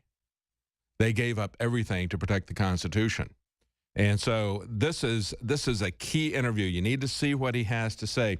And I think it's interesting, this article that's on the Drudge Report today about the new Snowden movie that's coming out by Oliver Stone. I was very disappointed to see Judicial Watch take this position because I have a lot of respect for Judicial Watch. They have done a great job of exposing the crimes of Hillary Clinton. As a matter of fact, I don't know where it is right now, but there is a court case that Judicial Watch has put together to try to get Hillary to testify in a lawsuit. So it's a civil lawsuit. And it was happening just before the political conventions came up. There was supposed to be a ruling by a judge as to whether or not she would be compelled to testify in this civil lawsuit because it involved her. And remember, it was a civil lawsuit testimony that Bill Clinton testified in that caused him to commit perjury. That's why he was impeached. He wasn't impeached for his affairs, okay? He was impeached because he committed perjury as part of a civil lawsuit. So Judicial Watch has a civil lawsuit coming against Hillary Clinton for these for these security violations and other issues. And we're still awaiting. I still have not seen whether or not the judge is going to compel her to testify. That would be incredibly important. So Judicial Watch does amazingly important information. They have revealed information about what happened with Benghazi and other things through regular channels. But they came out and said that they believe that Snowden is not a hero, but a traitor. And because he's a traitor, in their opinion, they think that this movie would be allowing the makers of the movie, Oliver Stone and others, to profit from treason. And that should be a reason that people come out after them. Let me say this, okay? The enemies knew what was going on. And what they were doing when they revealed this was they were telling the country that the government was violating the law. They're violating the law because they're compiling all this information in a massive way. As William Binney has pointed out, they had Trailblazer, which would go in and would allow them to get the information in an anonymous way and look for certain things rather than doing dragnet surveillance, rather than collecting all this information on everyone. That's what he and other whistleblowers within the NSA had done. And then they saw that the NSA was not interested in doing it that way. They wanted to go into the police state mode. And that's when they became whistleblowers. They went through regular channels. They went to Congress. Congress yawned and did nothing. And then we had Thomas Drake, who talked to a reporter in general about what was going on. When you reveal that criminal action is going on, you are a whistleblower. Now, their position is that because Al-Qaeda was alerted to the idea that the government was using methods to intercept their communications that somehow caused lives to be lost. I don't think that is anywhere close to the same league as what Hillary Clinton does. She revealed detailed information. She got into the Gamma program, the Gamma compartment, as William Binney was talking about. She gave specifics to people. They were talking about general things. They were showing slides that said, look, the NSA is laughing at you. They're saying, who would have thought in 1984? They had a series of three slides. Remember, they had a picture of the 1984 iconic commercial that was promoting Apple Macintosh. And so they showed that picture and said, who would have thought in 1984, because that's when that came out, it was referenced to 1984, that this, the next slide, shows Steve Jobs holding up an iPhone, that this would become Big Brother. And then they show the third slide, which shows people queued up to get it, and that people would willingly pay for it. They are laughing at you because they are illegally doing dragnet surveillance on the American people through their devices, and you're stupid enough to go out and pay for it yourself and get enthralled with this new technology. So that's what was revealed with Snowden. That's why he is a hero. And I think William Binney is absolutely right. The entire world owes a debt to him because this kind of corruption, this kind of secret police state that used to be confined to places like East Germany and the Stasi has now becoming globalized, okay? It's not just the American government, it's all governments are starting to do this. So it's a very key thing, and it's a very different thing to tell people that your government is breaking the law than it is to reveal details of conversations, to reveal names of people. That is a very different thing. Now, where is this all headed? Look at this article that was up on the Drudge Report. Chicago police using pre-crime AI to arrest people before they commit a crime. Before they commit a crime. This is from Technocracy. They say police are arresting people for crimes they're not committed yet using a new computer algorithm that will predict future crime. It's called predictive policing. It's being used, of course, where else? Chicago, where all the criminal stuff begins, okay? Strategic Subject List, the SSL, and the Chicago Special Order, S10-06, okay? This will equip law enforcement with the ability to arrest citizens before they commit a crime. So it'll take into various factors like your criminal records or your affiliations or the number of past arrests. But it will also use things like social media to develop a citizen ranking on locals and identify future threats. Look, understand this. Just as the RICO statutes were initially created to go after organized crime figures and to confiscate their assets before their trial so they would not be able to defend themselves with highest priced lawyers. That was the whole idea behind RICO statute. But what they did was it was a pre-conviction punishment so that they could get a conviction against you. Where did we see this go? RICO statute eventually began being used against, it wasn't very long before they started using it against abortion protesters or other people. It's being put out that they would like to use RICO statutes against people who don't agree with man-made global warming. You have to understand that once they start this out, they're going to put it against people who are true criminals, but they're going to bring this out to the entire population.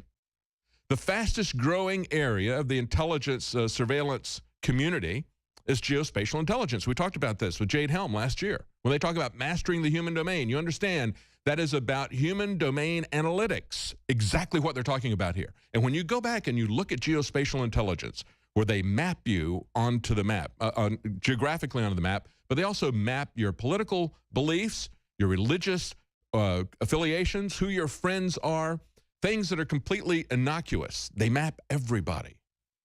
And you have to understand that what they are doing with this and where they're going in the long run is to shut down political enemies, not just going after violent criminals or terrorists. That is where this is headed. They want activity-based intelligence. The metadata that Hayden and these other people are lying to you about, that is the most important data they get. The metadata is the most important data. When they say, we're not recording your conversations, well, you know, as William Binney has pointed out, that's a lie. But the most important data that they're getting is the metadata, because with that, they can build a complete profile of you. And we have another story that's on the Drudge Report, how a company has already built a profile on every single adult American. This is the kind of surveillance state that we need to shut down. Stay with us. We'll be right back. And we're going to have cold fusion at the bottom of the hour. Welcome back to the Alex Jones Show. I'm David Knight. In the next segment, we're going to be talking to someone about the state of the art in cold fusion.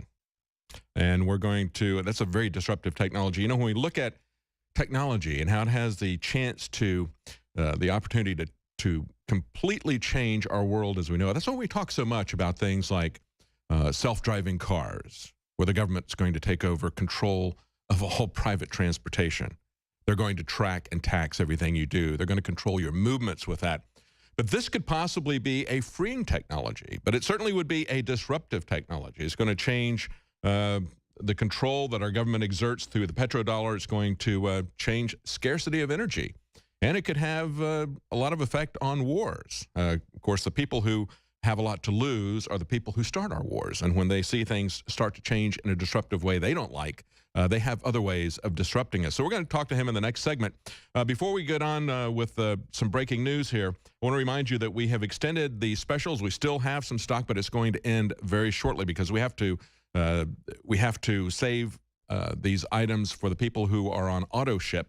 And these are some of the sales that we had in our mega special that we had a 24-hour, actually 28-hour special last week. We still have 40% off Brain Force, 30% off Vitamin Mineral Fusion, and 30% off DNA Force. Those specials are still up. They will be taken down this weekend because we are running out of stock. And those are huge savings, especially the dollar figure that you save off of DNA Force. 30% off that is huge. And everything at the store is still free shipping. So we have store-wide free shipping plus 40% off Brain Force, 30% off Vitamin Mineral Fusion. That's the broad-based energy drink. Tastes great. Gets your minerals as well as vitamins in a great tasting format, and 30% off DNA Force.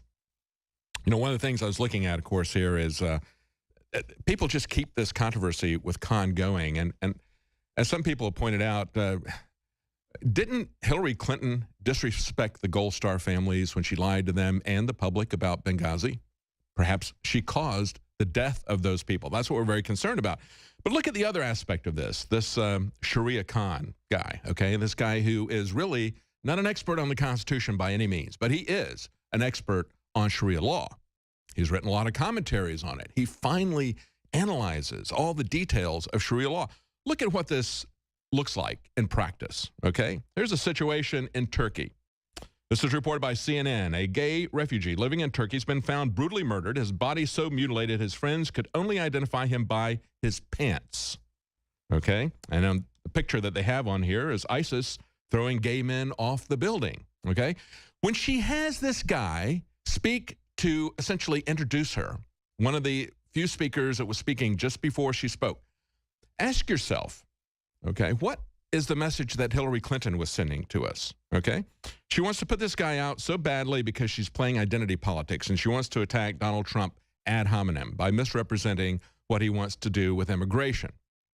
Not a blanket ban of Muslims, but determining the kind of people that we want to let into this country as well, vetting them, knowing something about these people, where they're from, what their background is. I mean, quite frankly, if I was president and I was looking at somebody like Khizr Khan, who had advocated Sharia law, I would say, no, he's not going to become a citizen of the United States. I would not have let him in, quite frankly, and let me tell you why. They say these people, here's a gay guy, and this is just one aspect to Sharia law, of course. There's a lot of things in Sharia law for which you can get this kind of hatred, violence, and death penalty. Okay, they say we identified him from his pants. They had cut him so violently, so violent that 2 knives had broken inside of him. Then they beheaded him. His upper body was beyond recognition, said his friend, who CNN is not naming for safety reasons.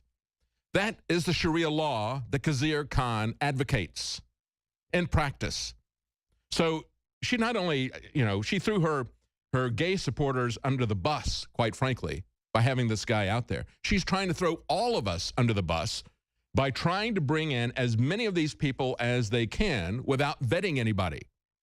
There are Muslims who are not maniacs, but we'd want to make sure we don't let the maniacs in to the asylum here, okay? Turn this into Arkham Asylum. She put that out there, and basically, you look at this insanity, okay? A man who stood up to the Munich shooters is now facing prosecution in Germany because he insulted the guy who had just shot 9 people. How's that for insanity?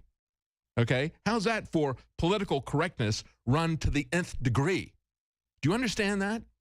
Do you understand? That is essentially what the Democrat National Convention was doing.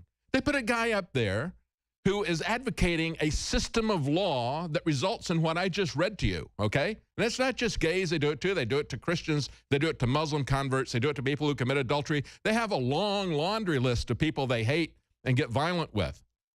So she puts this guy up there, but they go to the mat for political correctness, just like they want to jail this guy, prosecute this guy for insulting the shooter. We'll be right back. Welcome back to the Alex Jones Show. I'm David Knight. We're going to be talking to a gentleman with Brillo Energy. This is Robert George. This is a company that is in Berkeley, California. We're going to talk about what's been commonly known as cold fusion, but is also known as low energy nuclear reactions. Before we do, real quickly, I want to play again these clips that we just got from Hillary Clinton. One of them where she comes out. Of course, everything that she does is very focus group tested. It's all put out on the teleprompter, but she had a couple of major gaffes today, actually kind of funny, about taxes and her husband. Let's play those two clips real quickly. Of course, I hope you will compare what I'm proposing to what my opponent is talking about. We're going to write fairer rules for the middle class, and we are going to raise taxes on the middle class. Yay, let's raise taxes on the middle class. Yeah, it's kind of interesting. But, you know, one of the most interesting things that she said this week when confronted about this information, you know, with the she gets her Nixon on, we've got Obama essentially getting on his Mena, Arkansas connections. You know, that's when we look at this plane loaded with pallets of cash from a Swiss bank delivering this. They asked her about that. She said, well, that's old news.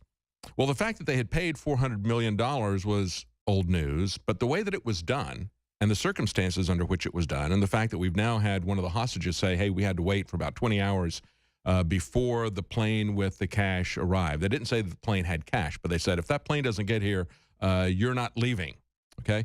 So all of that harkens back to essentially a ransom situation. It harkens back really going back to the Iran-Contra situation. That's why history is so important, isn't it? You know, we've seen this kind of situation going on for quite some time. You know, Ken Starr didn't really want to get involved in what was going on in Mena, Arkansas with the Clintons because there are also hints of what was going on with Reagan and Bush with Iran-Contra. So as we look at history, they use the same techniques. They have the same MOs. It repeats itself.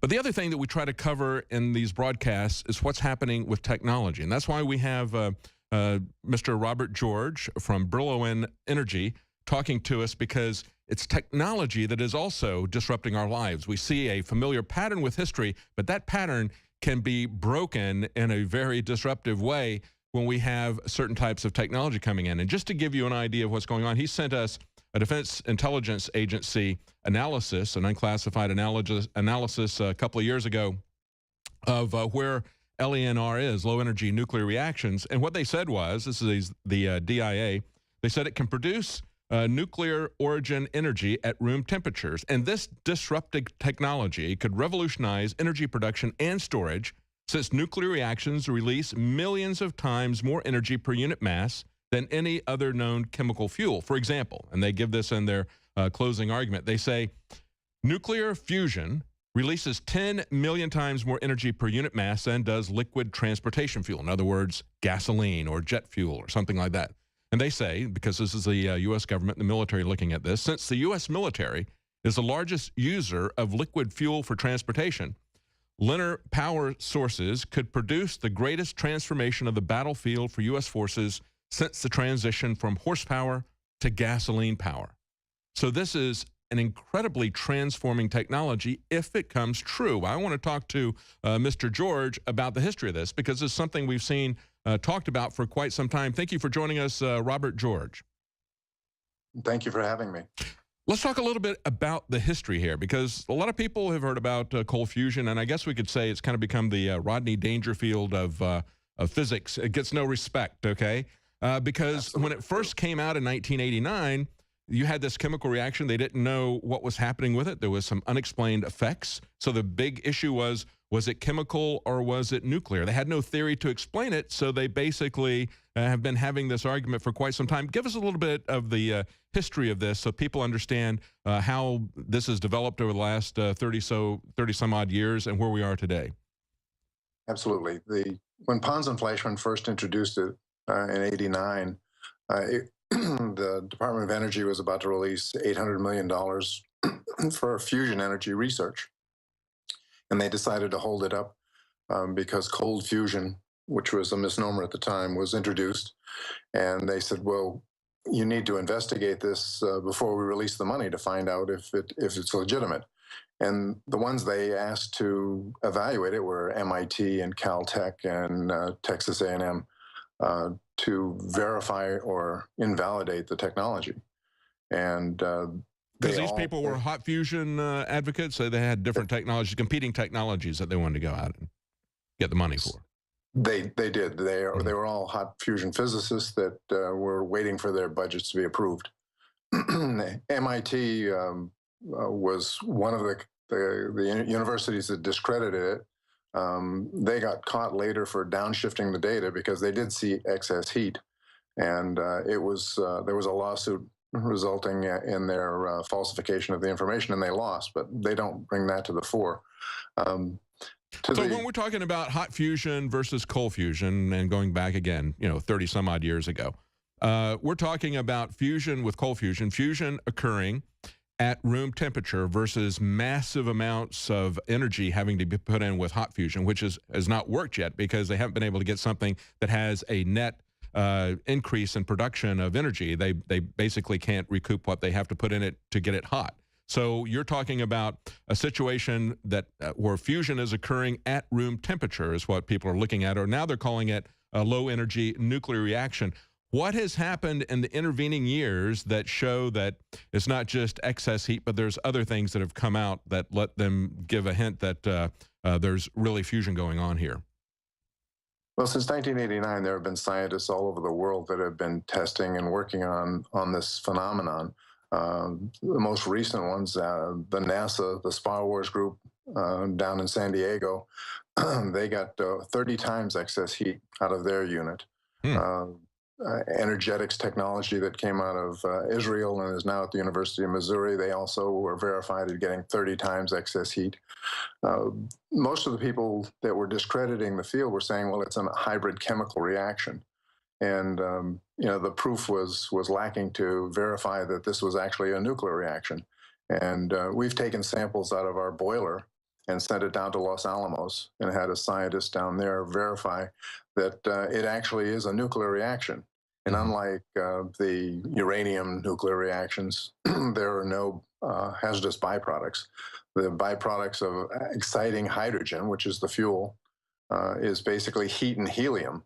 And we've had Silicon Valley scientists from some of the major companies here in the Valley, as well as the people from the Naval Research Lab in Washington, come out with their radiation detectors to verify if there's any harmful radiation coming from our system. So what you're looking at is essentially, you're looking at the transmutation of hydrogen with a end product of helium. And so because you have that that process where it goes from deuterium to tritium, you can, that only happens if it's a nuclear reaction that's going on there, and then that tritium quickly decays into a helium byproduct, which is not a dangerous thing going on there. But they can see two things. They can see nuclear activities going on. They can see that there's a transmutation of elements, which shows that there is something going on there that is nuclear. Is that right? That's absolutely correct. Mm-hmm. And the interesting thing is that the tritium is basically part of the fuel cycle. And if you're generating excess heat, then you don't build up the amount of tritium in the system.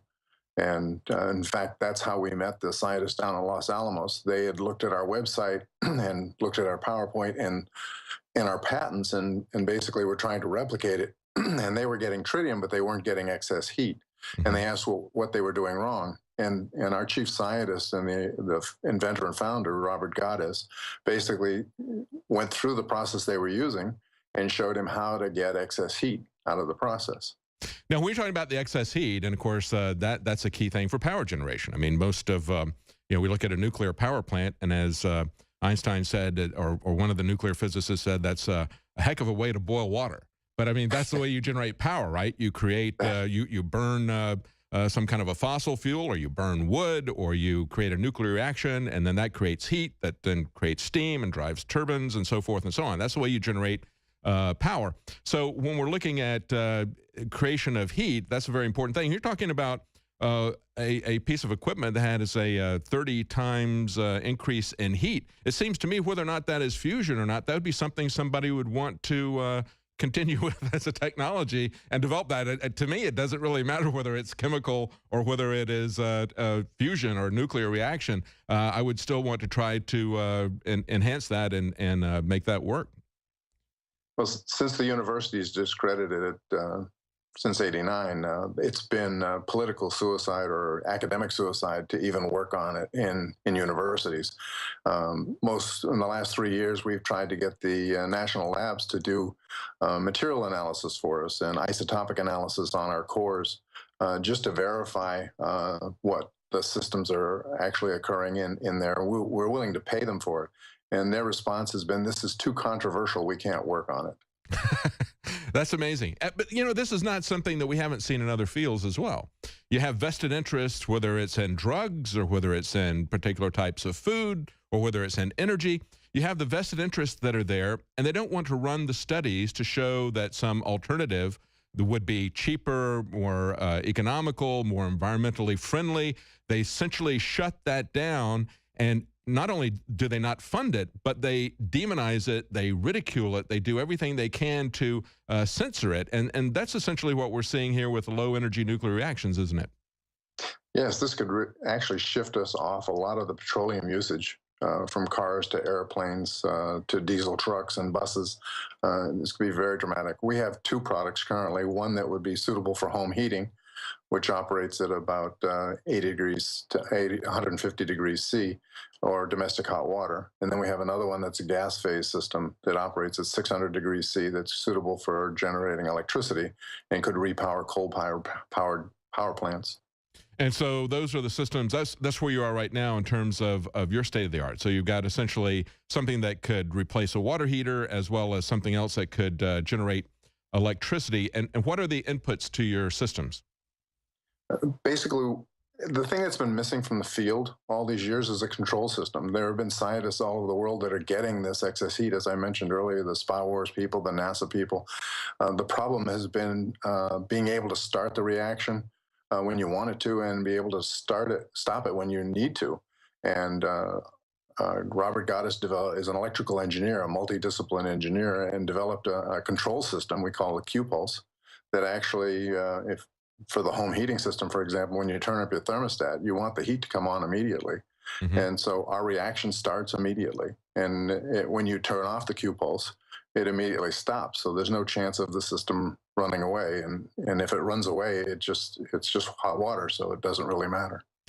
So is this something we're likely to see sometime in the near future? I'm thinking of a Mr. Fusion machine like we saw in the DeLorean and Back to the Future. Are we going to see this in a nice containerized thing, or are you still trying to get financial backing to do this and trying to fight the censorship and the prejudice in the scientific community against this to get this yes, developed?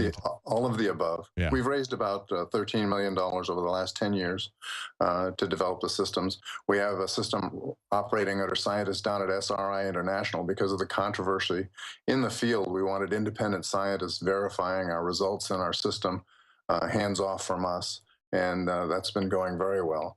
And as a result of our work, although we've had very little interest in the United States, the Defense Authorization Act has just recently added LENR to their bill. We've licensed a South Korean firm, a manufacturer, a multi-million-dollar license to start manufacturing and distributing it in South Korea. We have a license in Canada as well. But there's been very little interest or support in the United States. And this is where we need it the most. And, you know, quite frankly, I think a lot of that is due to politics. I mean, we look at how deeply embedded the oil business is in terms of the banking business. You know, we've got the petrodollar that was created as they took us off the gold standard. They created a fiat currency with the cooperation of Saudi Arabia, and it's having the ability to print that money without anything behind it and then use that as the medium of exchange for all the oil that has really been the bedrock of our financial system here in America is a petrodollar. So there has to be a tremendous amount of political pressure not to do that. And yet, on the other hand, This is such a disruptive technology, and there's every other country essentially is working with this. We've got this document that you gave me that is 6 years old from the Defense Intelligence Agency. They point out how it's Japan and Italy are pretty far along in research, but of course China, Russia, India, all these countries, France as well, they all have their own research projects. So in that sense, you have to move forward with doing the research or you get left behind. Yes, we've been very fortunate to have angel investors that have come in and are supporting the company. The technology is disruptive, as you said, and the carbon-based industry is so well entrenched that it's difficult for them to look at this kind of technology as something that's going to be useful or necessary. Mm-hmm. Most people confuse what we're doing with hydrogen and water is using it as a fuel, as a combustible fuel, but hydrogen as a nuclear fuel has so much higher energy density. As an example, if you take the volume of water contained in the area of a number 3 pencil eraser and just take the hydrogen out of that volume of water, it's equivalent to 2 38-gallon barrels of gasoline. That's the energy density that we're talking about. Wow. So the boiler that we have developed for the home heating system, which is a 2-liter vessel, has 1 liter of water in it with electrolyte. And that amount of water is capable of heating your home for 10 or 15 years. Wow, that is amazing. And of course, that's an idea of just how disruptive this is. That gores a lot of people's cash cows when you do something like that. It would be a very freeing technology, and we seem to have a history in this country of technologies that free us, technologies that are clean, being shut down, and that's the amazing thing about this. It really is. And this will be the first time you could have a home heating system that you could actually calculate your return on investment, because all you'll need is electricity to stimulate the reaction. Let me get some idea about how far away you are with this. Now, this is this something that you have a working model that you've got here? You're looking for investors to try to market this. Is that what the issue is here? You've already got some set products. You've got the what was it called? The wet boiler, as well as a hydrogen hot tube. Those are the 2 products that you had just described earlier. I mean, are those ready to go to market? And we'll take your answer when you come back. We've got to go to a break, and we're going to be right back. We're talking to Robert George. He's with Brillouin Energy Corporation, and it's a company that is looking at low-energy nuclear reactions. And they have a couple of systems here, as he pointed out, just a little bit of water power your house for years, okay? This is amazingly disruptive technology. If we don't do it in America, somebody else will, but there's a lot of political resistance. Welcome back to the Alex Jones Show. I'm David Knight. We're talking to a gentleman with Brillouin Energy Corporation about his company's efforts to create cold fusion, as it's been known in the past, but as they're referring to it today, low-energy nuclear reactions. Before we get back to him, I just want to remind you that our specials that we've had since the 28-hour marathon sale that we had last week, we've had 3 specials that we've extended through this week. Those are going to be ending this weekend because we're going to be running out of stock. It's been very successful. We really appreciate your support on this. It's vital for us, as well as a way that we can fund our operation without being dependent on big companies who would shut us down with the types of things we talk about. I mean, we're talking about a very disruptive technology here. We talk about very disruptive politics here. And that's why it's important for us to self-fund our operations. That's why we appreciate your support. And it's why we offer these kinds of sales in appreciation. And so we've extended this 40% off on Brain Force, 30% off on Vitamin Mineral Fusion, and 30% off DNA Force. That is our very expensive, difficult to produce formulation that has BioPQQ. You can look that up. There's 175 clinical studies that talk about how effective BioPQQ is. You can look at the reviews for all these products, as well as everything that we sell at InfoWarsStore.com. See what other people say that their experiences have been with that. And of course, because DNA Force is so difficult to produce, so expensive to produce, that 30% savings is a huge discount. So take advantage of that now, as well as the 30% off Vitamin Mineral Fusion drink mix and the 40% off Brain Force. And we have store-wide free shipping that we have extended as well as a thank you to you to help you take advantage of this, to provide for your health, your family's health, and to fund our operation. Thank you so much for your support. You'll find that all at InfoWarsStore.com. I want to go back to Mr. Robert George with Brilloin Energy. You know, Mr. George, when I'm looking at things like the issues that we've been seeing with Tesla, they just had their corporate sales come out. They have been in operation for 13 years. They have lost money every quarter except one.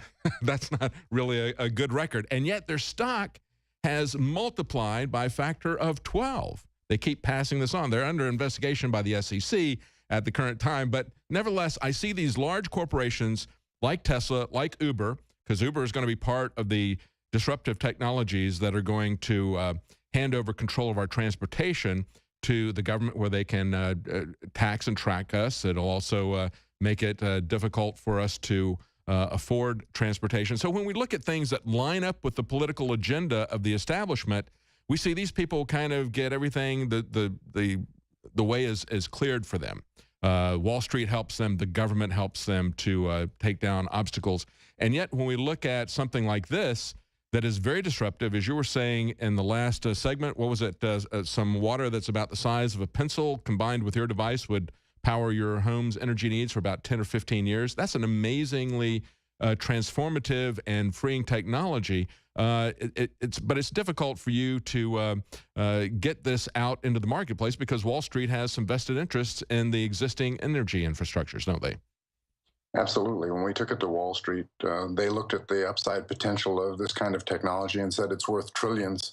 You're only trying to raise $15 to $20 million. It makes no sense. We can't do that.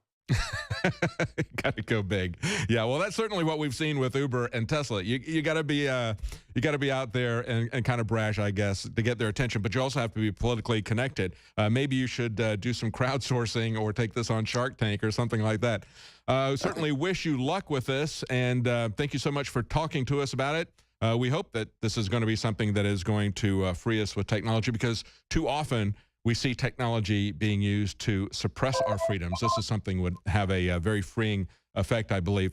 That's it for today's broadcast. Join us tonight at 7 Central, 8 p.m. Eastern for the InfoWars Nightly News. Talk show host is Alex Jones. He's a conspiracy theorist. Radio talk show host Alex Jones. Alex Jones. Jones is the wildly popular conspiracy theorist. Radio talk show host and conspiracy theorist Alex Jones. Deeply, I think, racist. I just got called racist by MSNBC. I don't want that man to have a gun. 1776 will commence again if you try to take our firearms. The Alex Jones Show. Watch the free stream live at Infowars.com/show.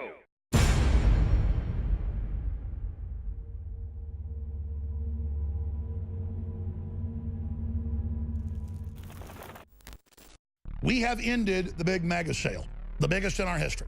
Now, we have kept 3 items, though, this week.